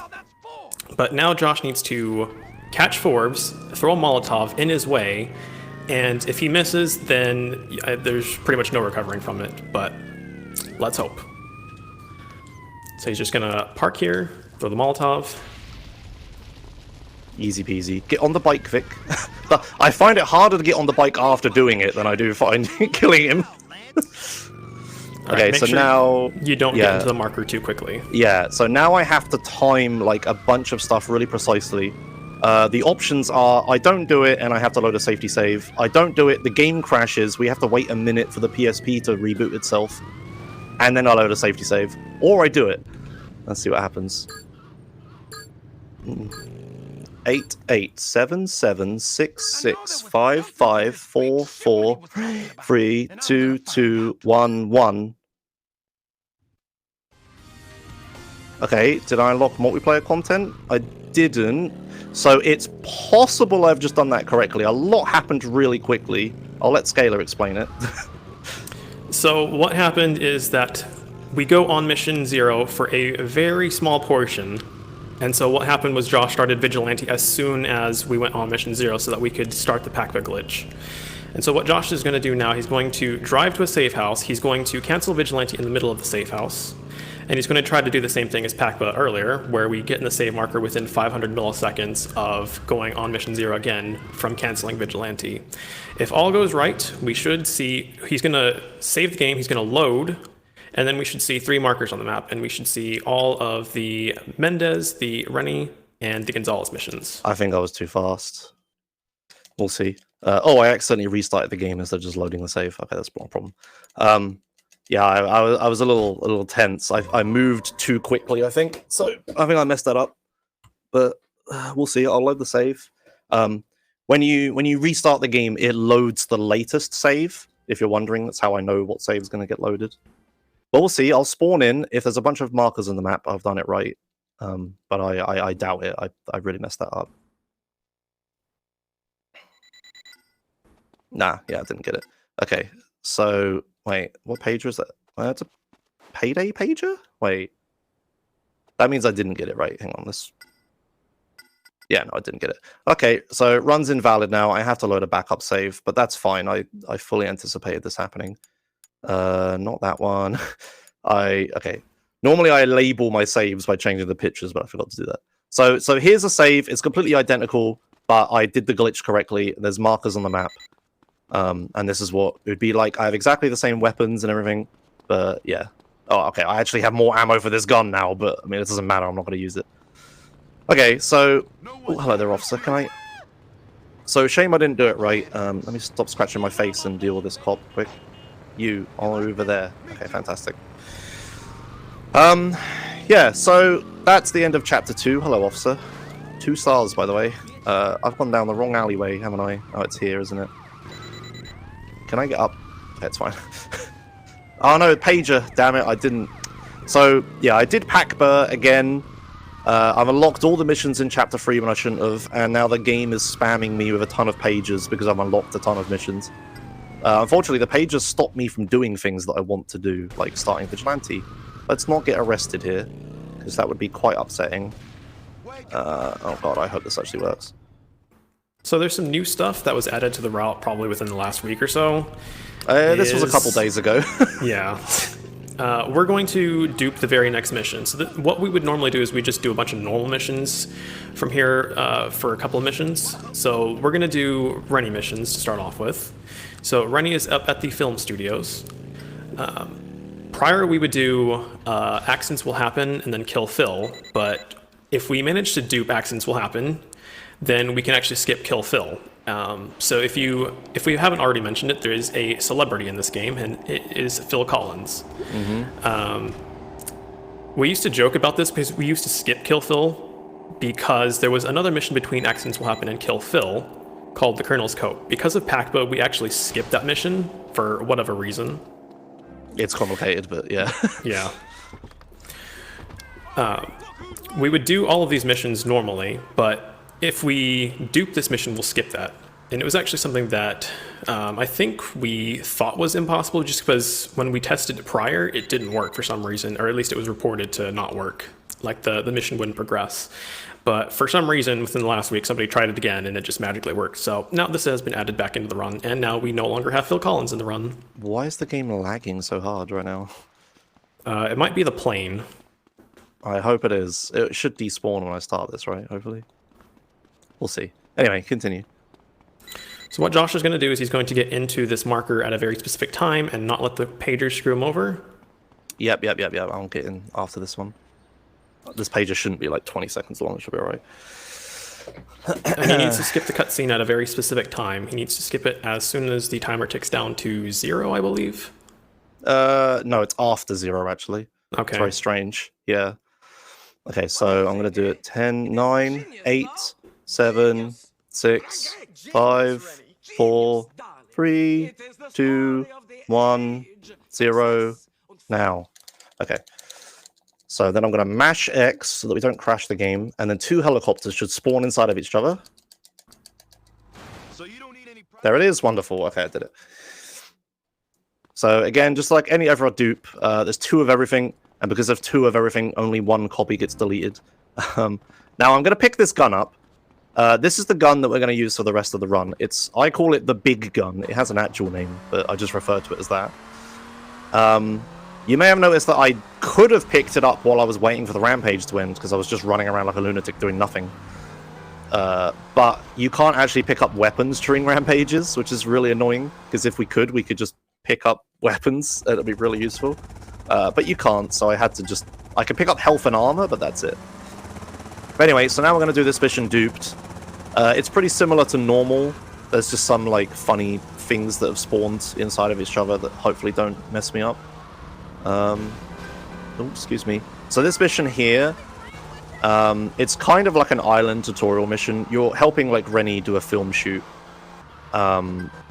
So you need to drive very quickly and make sure that you do enough things to keep the action bar filled. Whoops. So things like blowing up cars, for example. This car has a weird property to it. It has a heavy property, so I can just push other cars out of the way and they just fly out of the way like they were nothing. Very useful for this mission. And yeah, I'm just gonna drive around, tap a few Infernuses to blow them up instantly, push other cars out my way. It's very nice driving with the heavy property. Whoops, I missed the corner. Do you have anything else to say about this mission? The only thing that you really need to worry about is you need to make sure that your action bar stays above 0. Yeah, that's it, really. Oh yeah, and these ramps here, but they give you action if you go over them, but we don't because it makes the game slow motion when you do it. So we just drive around them to go faster. And fun fact, they're actually C ramps. If you look carefully enough, you can see they actually have a bunch of floaty things. I don't know what the names of them are, but there's a lot of blue circle things on either side of left and right. I don't think you can see it here. I know you sort of can. They sort of poke out the ground a little bit. It's very MTA style, or SAMP style, to just take a water ramp and just shove it into the ground. Which is weird, because I think there is actually, like, land ramps in the game. They just didn't use it. They used the wrong ramp. I don't know why. Okay, so the action bar disappears. And now we just drive up here. So, welcome to Chapter 3. Chapter 1 was like San Andreas style dupe fest. Chapter 2 was doing quarters and acts 7 times in a row. Chapter 3 is sort of a lot more normal. We've got past all the really technical stuff. But what it is at the start, I call it the driving from south to north simulator. So, for quite a few missions in a row, a mission will start at the north of the map and end here at the south of the map. So I basically just have to drive from south to north a whole bunch of times to get back to the next mission. And yeah, it's just a bunch of tutorial missions. Because we did PACBA, as explained earlier, when you do PACBA or partial act change bypass, put it simply, if a character has missions in the first act that you're in and then the second act, you skip all of the missions in the second act. So because Lance was in Act 2, we did a bunch of missions for him. Once we completed all the Lance missions, the game like remembers that we completed all the Lance missions. Then Act 3 is supposed to start. The game is supposed to forget that we did all the Lance missions and then make like 9 Lance missions. There's 9 of them in this act. But because we did Pakba, the game still remembers that we've completed every single Lance mission. So this skips... Do we remember the list? It skips Blitzkrieg, which requires you to take over like 4 businesses. Basically gang wars. It skips Blitzkrieg Strikes Again, which requires like 6 or 7 businesses or gang wars. It skips... Brawn of the Dead. Brawn of the Dead, yeah, that's the first Lance mission. That one's a really long, like, welcome to this new island. You can drive around and see what's around tutorial mission.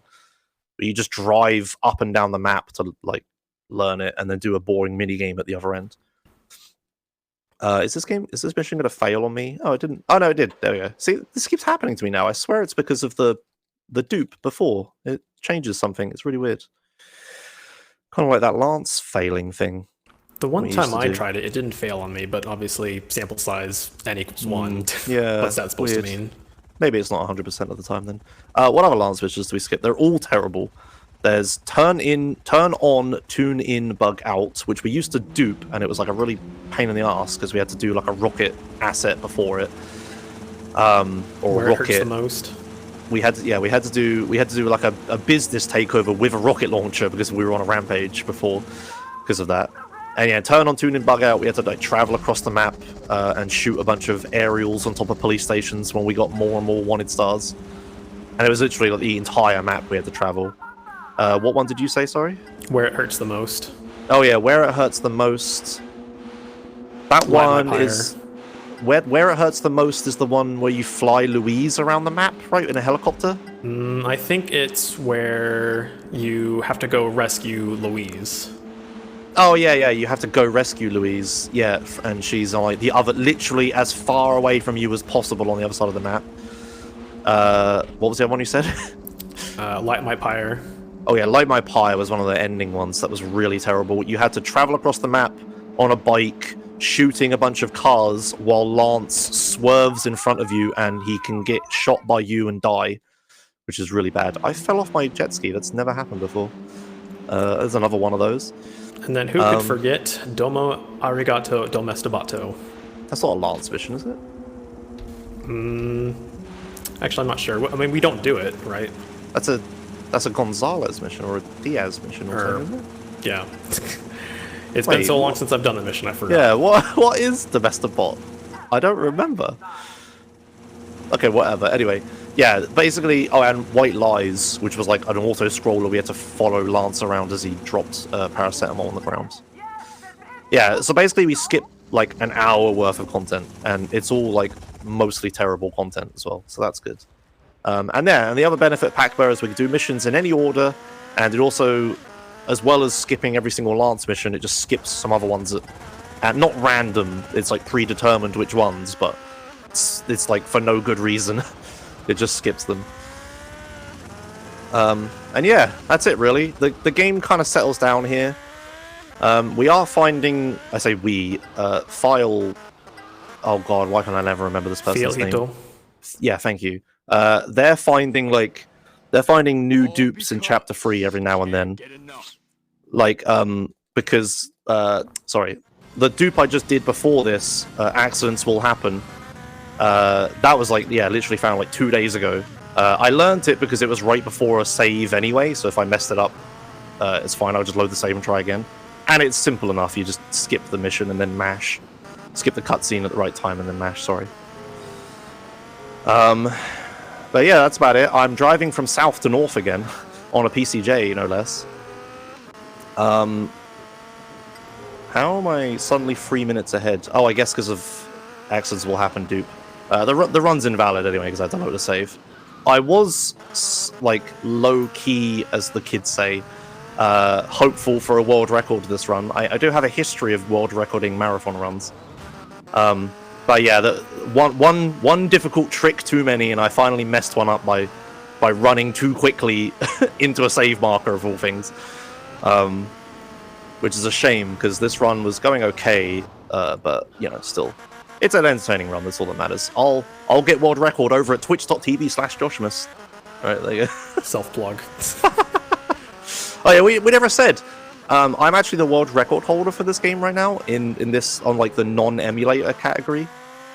Probably won't stand for very long because Scalr here is second place, and we've been trading it back and forth quite a lot. Mostly because tons of stuff keeps getting found, and then one of us executes it before the other one has a chance to. Oh, the car despawned on me. What a joke. Okay.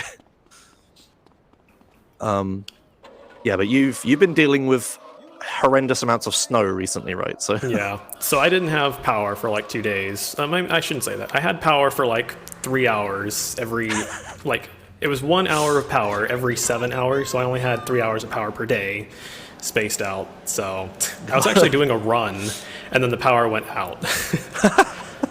Oh, man. Oh, but yeah. This mission is Kill Fill Part 2.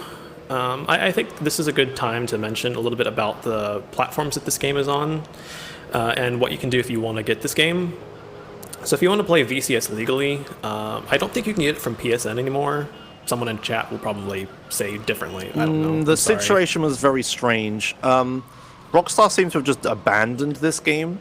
It's probably because of the Phil Collins licensing, but I'm not sure. But you couldn't buy this game for the longest time. It wasn't available digitally. But you could buy it from like a GTA PSP bundle that they had on the PSN store, which included Chinatown Wars, Liberty City Stories, and this game. It's like Rockstar forgot they were still selling Vice City Stories in that bundle or something. That's the wrong weapon, Josh. Do not throw that. You will die horribly. Big gun. There we go. Yeah, and so I'm just going to use the big gun from now on. But yeah, you can still find like second-hand copies for PSP, and running on PSP can be fast. We haven't properly tested the loading times, but I think if you have like a decent SD card, it isn't that slow. The situation is kind of weird, right? Because you can play on PSP, but then and you can like output to a television with a PSP, so you can like use a normal capture card. You don't have to get any exotic like modification for the PSP or anything. You just plug it into a normal capture card and it works. But then the problem is you're holding a PSP in your hand for several hours while you play the game, and that's not very comfortable, especially the slim models, which are very hard to hold for long periods of time.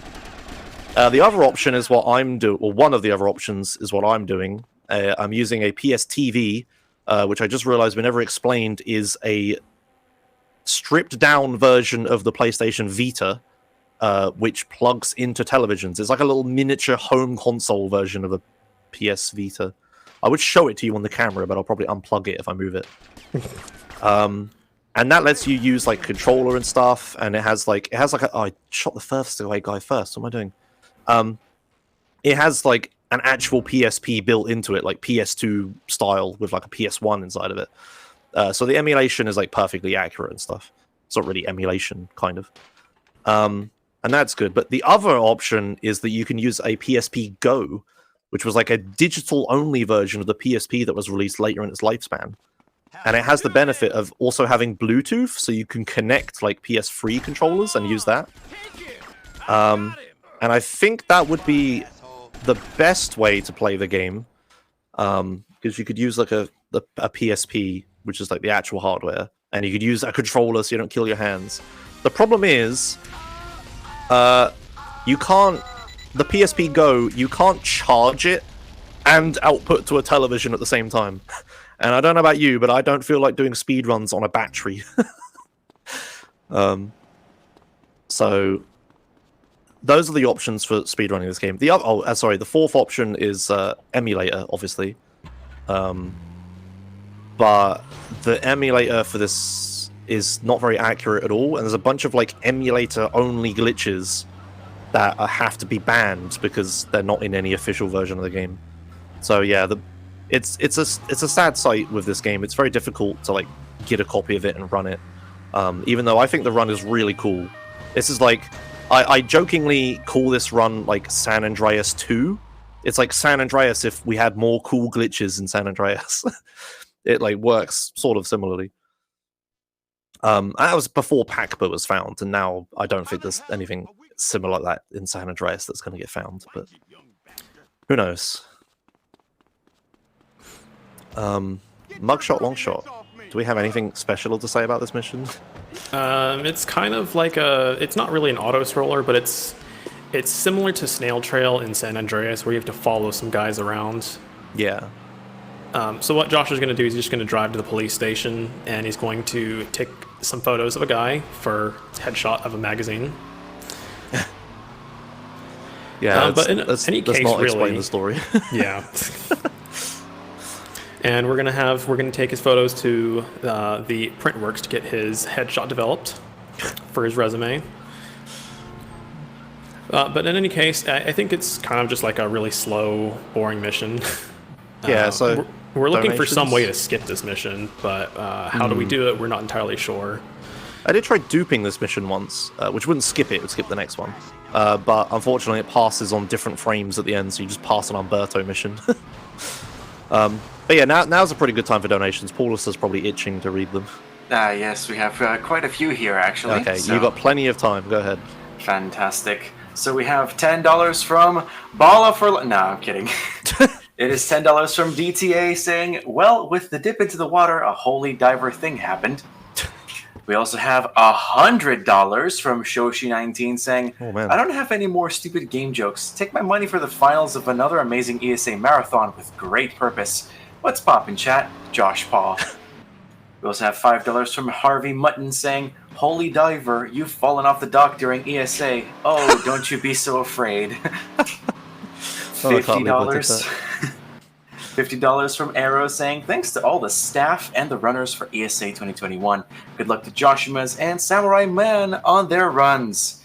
Thank you also for $5 to Tepi Loxitl saying, hey Josh, you kind of started saying your opinion on new strats like the golf thing and the new NMG category in relation to that, but you got interrupted by funny. Care to elaborate on it a bit? Thanks. And finally, $25 from Gareth Southgate. Wow. A big thank you to all the runners, staff, viewers, and donors. This event has been especially fun to watch, and I'm happy to donate to a good cause. Less than 3. And with those donations, we've crossed $47,000. Oh, man. Exciting. Yeah, care to elaborate on the new strats, Josh? Yeah, so the same way I was doing quarters and acts 7 times in a row to skip a bunch of missions. There's a mission in Chapter 2 which is really short as well. I think people tried and it isn't as simple as it is with quarters and act or as good. Act 3. Act 3? What did I say? You said Chapter 2. Oh, sorry, yeah. But it isn't quite as simple as it is with quarters and act. But basically, there's like a golf mini game mission, and the current strat is actually a strat I developed, funnily enough. The current strat is to like start an on mission 0 rampage. While you're waiting for the 2 minutes, you do homes on the range, and then you dupe the next mission while you're just doing a mission while the rampage timer counts down. But that mission is so short that in theory, you could do the same thing with quarters and act, where you just like keep passing it, but like passing a different mission each time. And that, when we figured this out, I was very, very scared because I thought the game was going to turn into doing Chapter 1 and it's all cool and you're doing all these dupes and stuff. Chapter 2 is quarters and act 7 times, and then Chapter 3 is doing homes on the range 13 times. I was very afraid it would turn into that, but thankfully it seems like it might not happen. But who knows what else is going to get found. Loads of stuff is getting found all the time in this game right now. But yeah, there's some new strats. Like, there's some more missions I could dupe. Like, I could dupe the exchange. I could dupe over the top. We should talk about over the top dupe. Before Pakba was found, the route was that you would dupe the second to last mission to skip the last mission, and the game would just end. But the problem is, duping it was so incredibly difficult that it was like basically luck.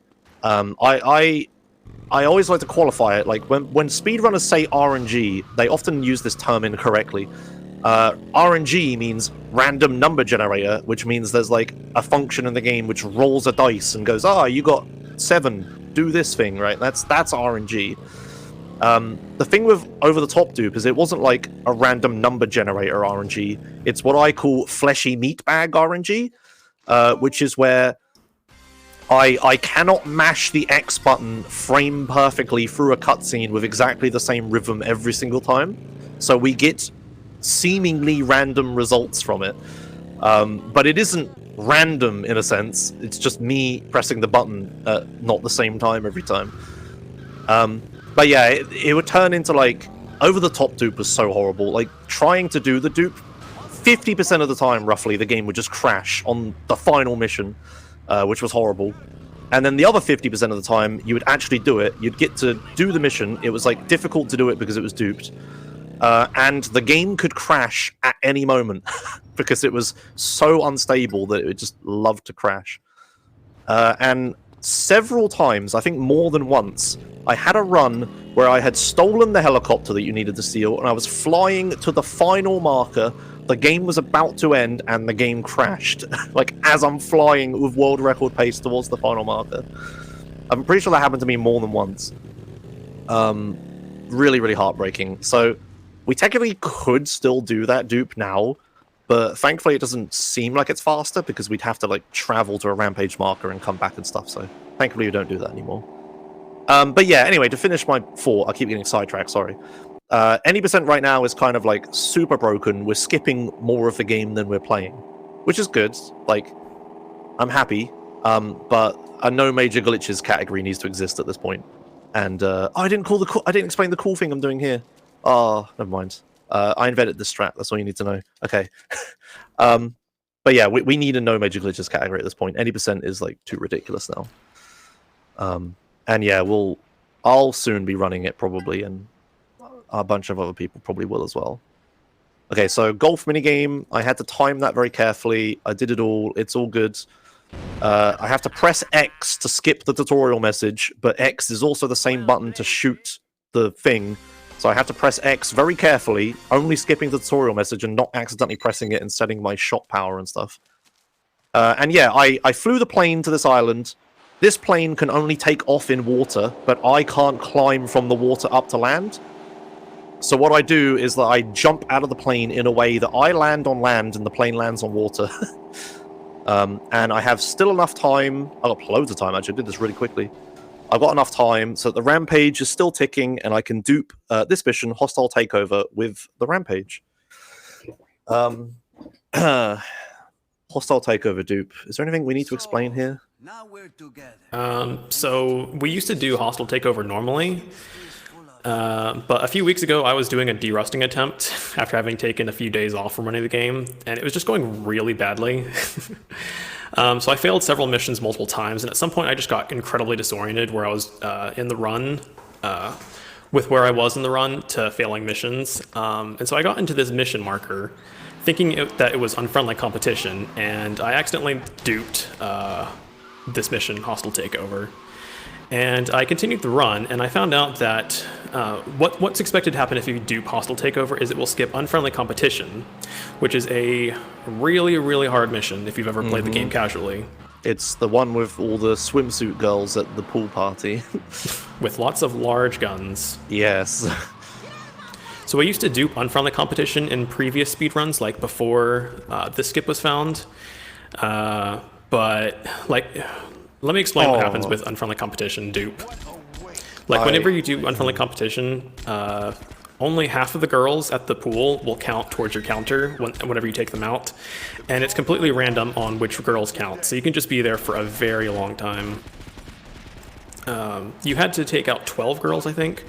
But if we replace it with Hostile Takeover dupe, it's relatively the same thing. There isn't too much that you have to do that's different in Hostile Takeover dupe.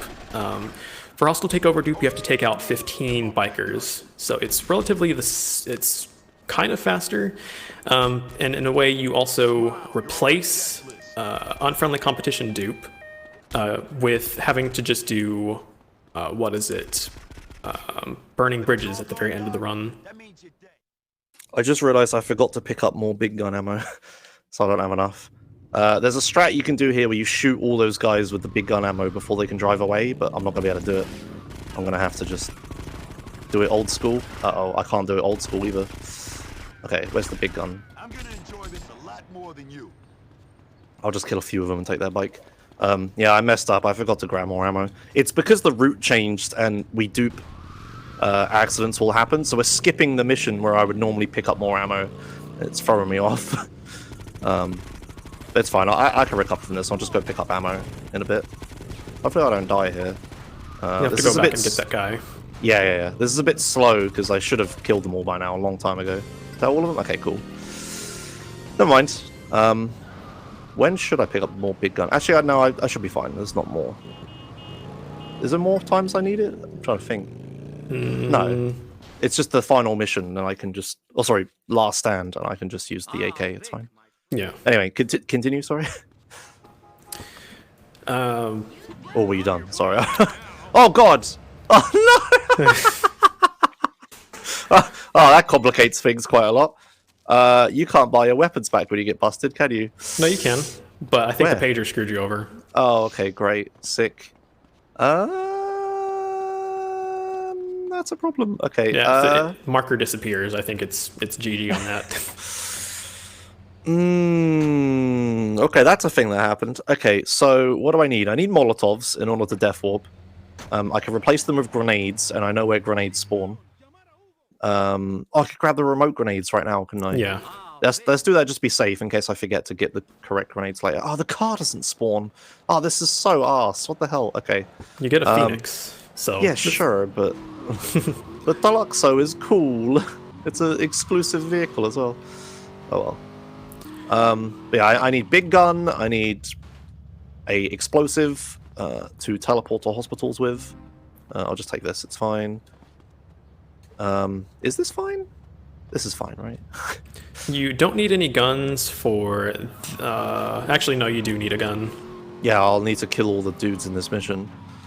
That's fine. I'll just go grab the big gun. This is really slow, but whatever. I got absolutely screwed by the game. There's just a cop right there as I steal a car, and I left the door open.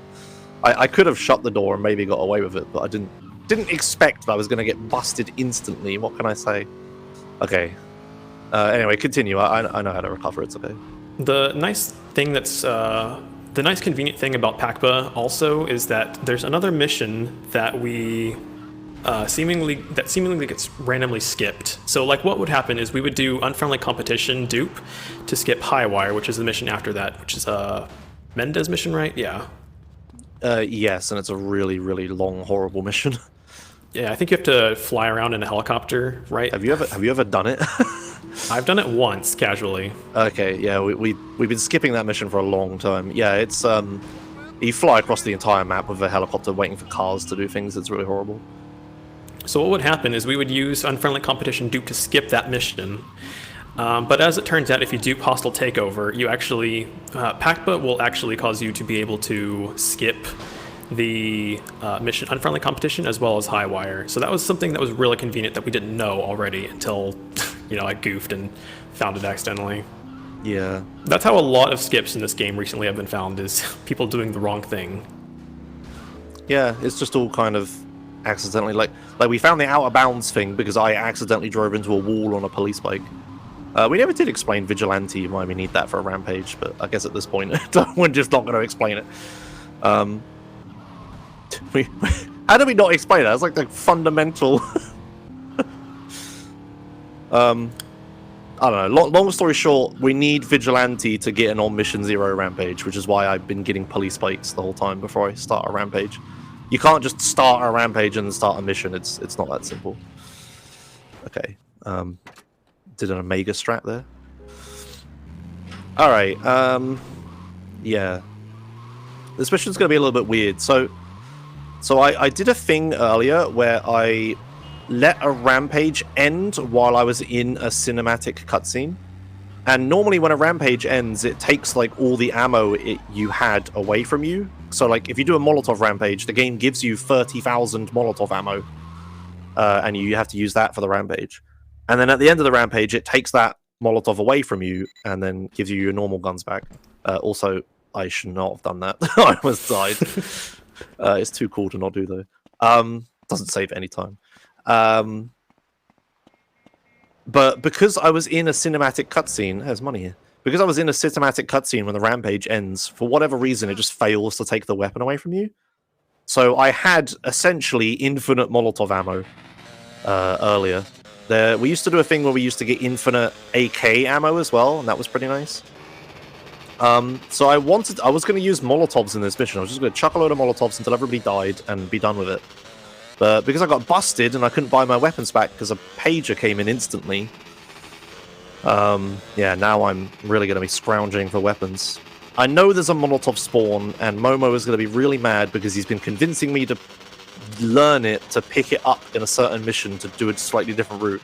And if I had done that, I could pick up Molotovs now, but I don't know where they are, so I'm just not going to do that. We'll just go with remote grenades, I suppose. That's fine. It works for what I need to do with it. Right, Cover your ears. Oh yeah, copyrighted music. Everybody, stop listening. Even if it's slow motion, it's still... Oromit will have fun muting this part of the VOD. Yeah, another benefit, if I had Molotovs, I would accidentally blow up the radio that's playing the music. But obviously I don't have them, so I can't. And yeah, this is unmutable. Like, it doesn't use the music volume, it uses like the generic sound effect volume. So unless I play like with no sound effects at all, you can't actually get rid of that music. It's the one point in the run where that happens. Please stop, friends. Oh my god, am I going to get busted again? Can I shut the door? Oh dear. Vic, shut the door. He doesn't want to shut the door because he keeps turning because he's drunk. Okay, that's fine. I'll just not get busted, I guess.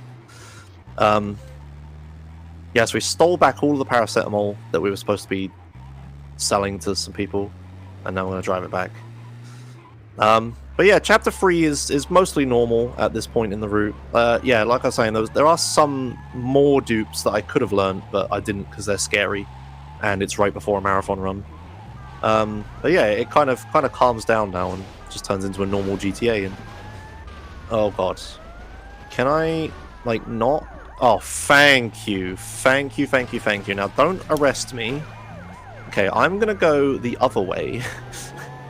Policed a real MVP here. Yeah, 2 stars, by the way. Yeah, I often say that because I feel like 2 stars is worse than 3 stars in this game. It's ridiculous. Okay, but yeah, we got through all the technical stuff. The game has broken beneath us. We're skipping loads of missions. We're doing them in any order we want. Bunch of other crazy stuff. Towards the end of this, which is coming up soonish, don't panic, schedule people, not within like 10 minutes, but within like half an hour. I'm actually going to do the last mission of the game third to last. And it has a really funny side effect when you do that, but we'll explain it when we get there. But yeah, we're just doing whatever the hell we want at this point. We should also say, actually, that recently, Powdernet, who's like the main like code master of GTA games, he's the one that finds most of the stuff, especially for like the handheld games for like VCS and LCS, and also for San Andreas when I was running it. Powdernet recently found arbitrary jump-in script for LCS. If you don't know what that is, it's basically a glitch that lets you do a bunch of seemingly random things and then the game suddenly ends. We have like an equivalent for Vice City and San Andreas, and now we have it for LCS. And Powdernet is threatening to find it in this game as well. So we might have a completely new category for this game. We're going to go from just having any percent and 100% to having any percent no AJS and any percent no major glitches, just like San Andreas has. It's going to be... I mean, maybe. During one of my ESA runs, I think a couple years ago, before Powdernet had found it for San Andreas, I said that, hey, he's going to find it and the game's going to be like 10 minutes long. And I was scarily accurate. So I'm going to make the prediction again that Powdernet... Oh, God. Powdernet will find it in this game, and then the game will be like 20 minutes long. Right, so this is Steal the Deal. Thankfully this mission gives me some ammo, but it's for a crappy gun that I don't really want, but I'll take what I can get at this point. I'm also going to get some health, just to be safe. Oopsie. God, the driving has been really bad. Yeah, I should say, just get my excuses in now. I should have done this earlier. It is very late here for me. I am a morning person, not a night person. I was donation reading at 6 a.m. this morning. But it's fine. I spent the entire day sleeping just for this, and now it feels like morning. I'm a little bit tired, but I don't know if I'm going to sleep after this. I would like to, but I'm probably not gonna. And my sleep... Whoa! That was cool. My sleeping schedule is probably going to be a bit messed up. Just for you, chat, and YouTube viewers, maybe. I mean, you don't care what time it is, I guess, in YouTube lands. I believe that makes us all nocturnal gang. Yeah. You can read donations, actually. It's a good time. Oh, sweet, because I have a couple here. We have $10 from Tippy Lockstall saying a thing in continuation of the discussion of the new strats and categories. Yeah, what is he doing? Sorry. He's just like... He's donating $10, trying to tell you something. Joking, of course, but yeah, the donation reads, yeah, I didn't really like when this happened to VC and Acid Skip because it's fairly technical and skips a lot of cool things, IMO, so I like all missions and NMG more. Anyway, over watching you doing runs of this game over the last year and then some, it kind of grew on me, and I don't know, makes me want to run it, maybe in the NMG variant because, yeah, dupes. I'll have to research what is needed to be done to run it on Vita, I guess. So thanks for entertaining me for the past years, and thanks to everyone at ESA for entertaining me through this week. You are most welcome to be Lockstall. Yeah, we also have $5 from Anonymous saying, $5 hype train for chat getting us to 50k. Let's go. Do we have a moment for a impromptu tutorial to entice people to donate? Oh yeah, you got loads of time. Fantastic. So, my friends, if you type !donate and then you click on the link, you should be able to have a lovely time accessing the donation page, where you should have a bunch of fields that you need to fill in. There are no donation incentives, so that entire part is empty, which makes it all the more easier. So you can throw in a donation amount. We can throw in the minimum, $5, because $5 donation train. So feel free to donate any amount you like. And then in the comment, type in any comment you like. I mean, if we're doing a $5 train, a nice fitting one would be, choo-choo! So that would be nice. Name visibility, you can put alias only or whatever you like, and then just give us your alias. And don't forget to click I have read and accept the privacy policy. So that is important. You will not be let through to donate the money if you don't do that.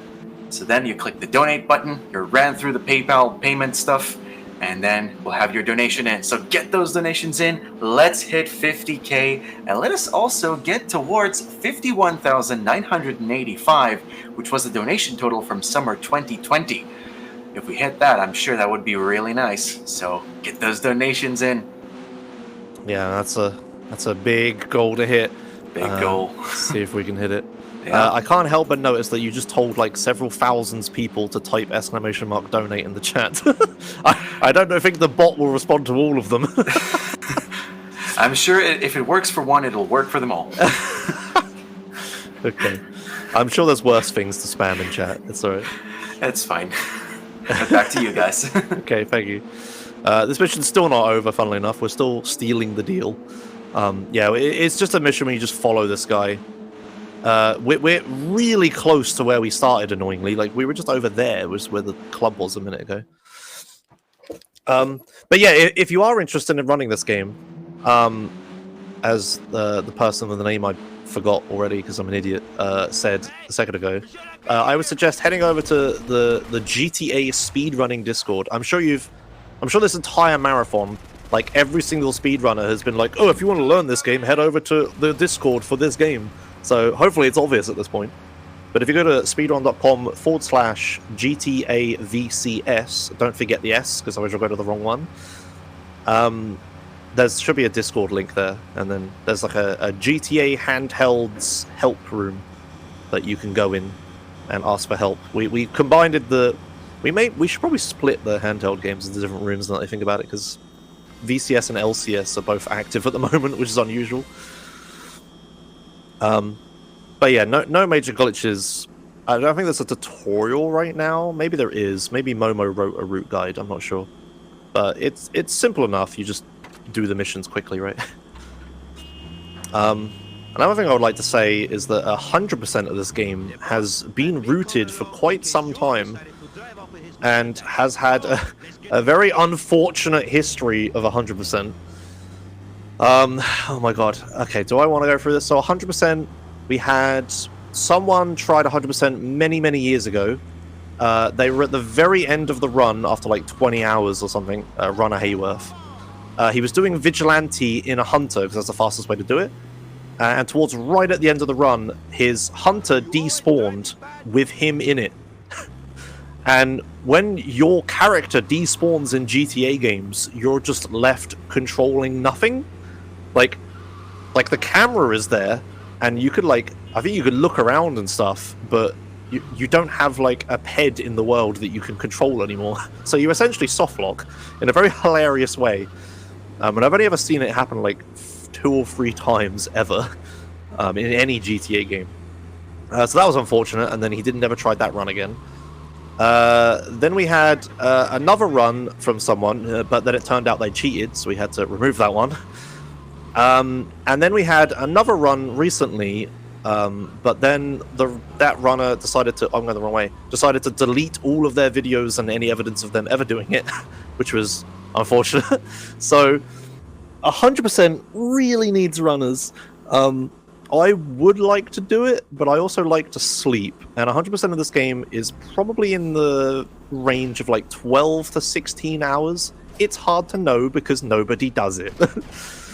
So if you want a literal free world record, open up the 100% root document somewhere. I don't know, it might be on speedrun.com, and buckle up for a 16-hour long experience. I mean, okay, you will actually need to practice because there will be some dupes and stuff involved, but for the most part, it's literally free. Please do it. We have an empty board. It's so sad. And trying to explain every time that, yeah, these 3 bad things happened is upsetting. I just want to say, here's the 100%. Okay. So, this mission's fun. This ending sequence is really, really difficult. I'm driving this truck, and there's dudes with guns in cars spawning and shooting me. The problem is, Rockstar Leeds decided, either accidentally or not, to not give this truck any special properties. It has completely normal values. It has normal health. That's not invulnerable to anything. It's not bulletproof or anything like that. And these guys, you may have noticed, people in cars shoot guns very quickly. I was doing it in an auto-scroller like an hour or 2 ago. And that applies to AIs as well that are shooting me. So I need to be very, very careful here. I drive along the grass to avoid a bunch of spawns. Thankfully it's okay. The truck isn't even smoking that much. It seems good. But if you get unlucky and if you crash once and there's an enemy near you, he'll just instantly blow up your truck and you have to redo the whole mission. It's quite dumb. And also I've been told the sniping part is a bit hard if you haven't memorized where all the dudes are and stand on top of the car. Yeah, so we are actually coming towards the end of this run. There are only 4 missions left. Wait, is that right? We got Over the Top, Not Quite Last Stand, Burning Bridges, and So Long Song dupe. Yeah, that is right. Okay, so yeah, chapter 3 has been mostly normal. I've just been doing missions normally, no like fancy stuff, no duping or anything. But thankfully, well, thankfully or not, the last mission I'm going to do, which isn't actually the last mission of the game, we are going to do fancily, as I put it. Right, so this is Over the Top. This is the mission I was talking about earlier, where I used to dupe it, and it would crash half the time, and then if it didn't crash that half time, it would crash anyway. I'm going to get out of the car. I do have the sniper rifle, because I just did exchange what it gives it to me. Okay, so I've killed those guys. There's like 2 guys in this car waiting for me, and I have to kill them. And it's easier to do it before they start moving, so I've just done that. I actually don't need to grab the binoculars, do I? Because I have remote grenades. That's convenient. Yeah, do you have anything to say about this mission, Scalr? You haven't said anything in a while. Oh god, I've done the thing that I always do. Why do I forget this? Sorry, continue. Yeah, so as we mentioned earlier, you technically can dupe this mission to skip Last Stand, but there's no real reason to do it at all. Yeah. if you, so what Josh is going to do is he's going to try to do a mega jump in order to skip a certain part of this mission, where we have to go inside a building and flip a switch. But since he has remote grenades, he's going to be able to mega jump using some kind of. I actually don't know what the category of the weapon is for you to be able to mega jump with it, but It's if you just skip it's just one that gives you a weird animation. I think I'm not quite sure either. Yeah, if you skip that sequence, if you get in the helicopter and then you get out, you automatically fail a mission. So Josh is going to try and eliminate every single guy that he can. I like how you reminded me of that. Yeah, so it's pretty easy to accidentally fail this part, but you can do safe strats here. Yeah, I've had world record runs here where I accidentally got out of the helicopter, and that was very upsetting. But yeah, you got to be careful, because if you don't kill exactly enough guys, they will just blow you up, and you can't defend yourself, because helicopters take a while to take off. All right. The funny thing is, it's not even the real reason that you fail a mission. Like, you get out of the helicopter and it says the helicopter has flown to safety even though you got out. Yeah. Okay, here we go. So I'm just gonna chuck a grenade. It's a remote control grenade, so it won't blow up until I press this button. But yeah, I'm gonna do a mega jump with this button. So I'm gonna walk up here, position myself somewhat carefully, run backwards, press it, jump, and I get flung into the air over this fence that you can't get over. And now I'm in this compartment with the hunter.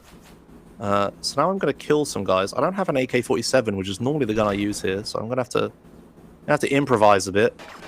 So let's kill these guys. Might want to get away from the hunter. Yeah, they're shooting the hunter, aren't they? Because I'm stood next to it. Let's kill these guys. I'm trying to conserve ammo because I need it. That guy, let's kill. I'm going to play so unbelievably safe. Okay, that should be good. The only other guy is a mile away, I hope. And he shouldn't be able to hit me from there. Let's see. Will I get shot at? Excellent. Okay, good. I'm not going to get out. I'm going to fly away to safety. So yeah, this, like I said, this used to be the last run, last mission of the run, but the route changed quite a lot. And yeah, I literally was at this point. I'm flying over these buildings here, and the game crashes like right now, and I'm very upset because all I have to do is fly over this bridge into this building, and then the mission ends. Alright, okay. So that's that mission done. Time to do what is supposed to be the last mission, but isn't. I anticipate you have a bunch of notes for this, right? Yeah. Okay, you can go ahead, I guess. So, as we mentioned, we have just 2 missions left, which is Burning Bridges and So Long Shlong after this. So, there's actually a really funny trick that we found. Actually, we didn't find it. It was just some random YouTube video, I think, where somebody posted a video of them doing this mission Last Stand. Is that where it came from? Yeah. What the hell? Okay. So, what you're supposed to do is you're supposed to fly over to this really tall building, and what happens is you're supposed to shoot or fire rockets into the building to take out all the guys that are shooting you from the very top. But if you trigger this sequence and then you just fly away to the other island, you can despawn every single pedestrian that's loaded, and it will automatically skip you over to the next part of the mission. So I was trying to get a good look at it, but I couldn't. Yeah, so no need to do anything. If you have to do it normally, it does take a bit longer because sometimes your missiles will miss. It wastes a lot of time, so this is a lot faster. There it is. So I've loaded the other island, and that despawns all the peds as soon as they spawn, and we just move on to the next bit. So whenever he goes into the building, there's going to be some goons that are shooting at him, so kind of like what they were going to do if he had done this mission normally.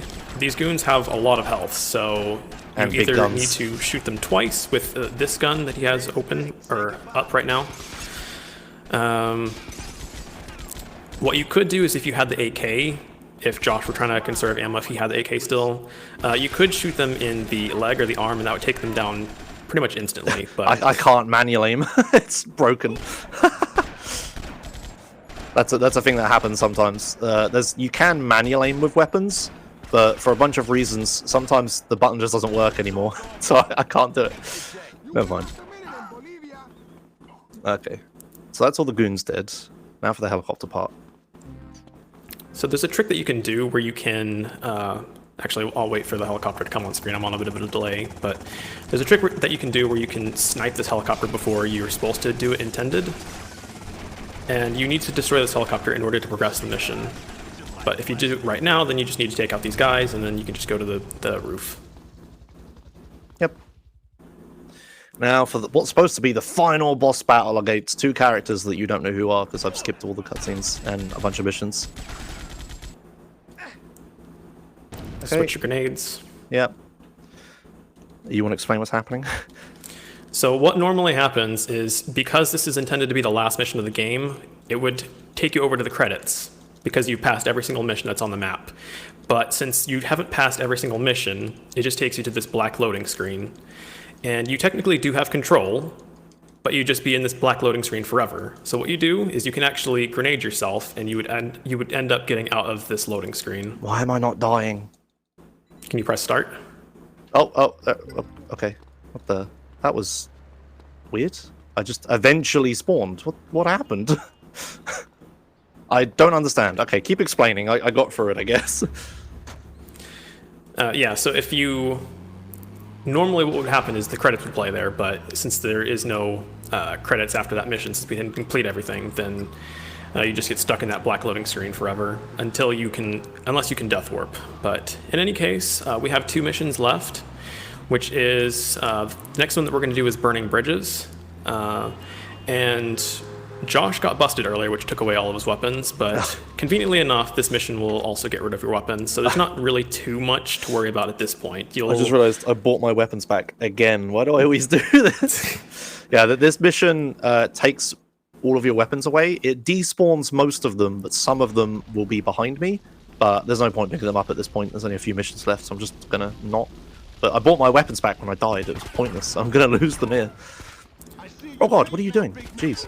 Yeah, so we save this mission second last because, yeah, it takes all your weapons away, so we don't want that to happen. We could have done this like way earlier, but we just save it for now, just for convenience. I have taken a decent amount of damage. So these snipers here, there's 2 snipers. They could kill me. Hopefully they don't. Can you target the thing, Vic? Thank you. Ooh, that was close. Ooh, that was close as well. Okay, that one actually hit me. That one almost did. Okay, it's fine. I made it. Cool. All right, so this cool. is the mission that replaces Unfriendly Competition, which, as I mentioned, can take like 2 to 4 minutes, depending on how lucky you get. But this is just a pretty easy run-through mission, so it's a little bit faster than doing Unfriendly Competition, and safer. Yeah. That's actually another contender for like a do it 7 times to skip other missions mission, because it's so short. The only problem is it puts you here so far away from where it starts. Okay, so final mission. I'll let you do the talking. So what Josh is going to do is he's going to dupe this next mission. So we have 1 mission marker left on the map, which is Rennie. And the mission that we're going to do is called So Long Shlong. So duping the mission is not really hard, but it can be a run killer. So this is actually one of the dupes where we don't want to skip the cutscene on 0 seconds. We're going to dupe it, or we're going to skip it at 1 second remaining on the timer. But we're... what am I trying to say about this mission? Well, I would like to say that before PACBA, there used to be a lot more dupes, because obviously we did more missions. And there used to be a lot of really complicated dupes that you had to like press this button at a certain time and then wait and then spam it for this amount of time and stuff like that. The only 2 missions really left like that are like Truck Stop and this mission about to do So Long Slong. Most of the other dupes now are just like, oh, you just walk into the marker and just press X, whatever. So this is like, to me, this is like a remnant of the old Any %. It's like the last somewhat awkward dupe to do that still exists in the run. The mission that this does skip, I believe, is In the Air Tonight, and that takes place at the arena where there's a Phil Collins concert, but conveniently for copyright reasons, we skip that mission by duping this mission, and it also takes us to the end of the game. Yeah, it's funny, we skip we skip every mission that has Phil Collins in it. He doesn't play music in all of them, but it doesn't matter. We just never see Phil Collins. We only do Kill Phil Part 2, which doesn't have Phil Collins in it. We're just protecting him before he gets to a venue. Alright, okay. Let's not mess this up, Josh. Do you think I have time to grab armor? I won't. It doesn't matter, I'm not gonna die. Yeah, you shouldn't need armor. You do, like, what you can do is just grab the big gun. I can't, I'm on a rampage. Well, I mean, like, after the rampage is done. Yeah, it's a very common mistake everybody makes. It's like, oh, we could grab a gun while we're waiting for the rampage to end. It's like, no, we're on a rampage. Okay, right, a little bit of serious time while I time this correctly. Farewell, faithful friend. The phoenix must burn.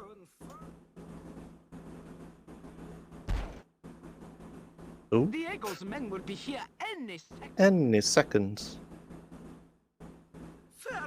Farewell, faithful friend. The phoenix must burn first before she...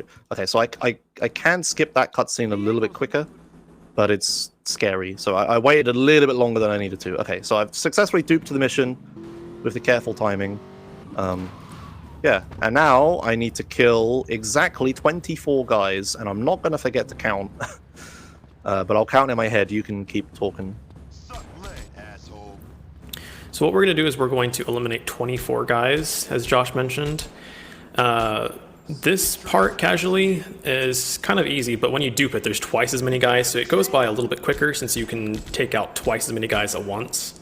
There's a dupe of both Rennie and Vic, which they kind of get in the way whenever you're trying to auto-aim at some guys, but other than that, the mission's not really too hard. Once we take out 24 guys, we're going to get a pager from Rennie, who is conveniently standing right next to us, but also elsewhere. And we're going to have to go rescue Rennie. So while we're doing that, there's not really too much else to say at the moment. So if we have any last-minute donations, we can go ahead and do that right now.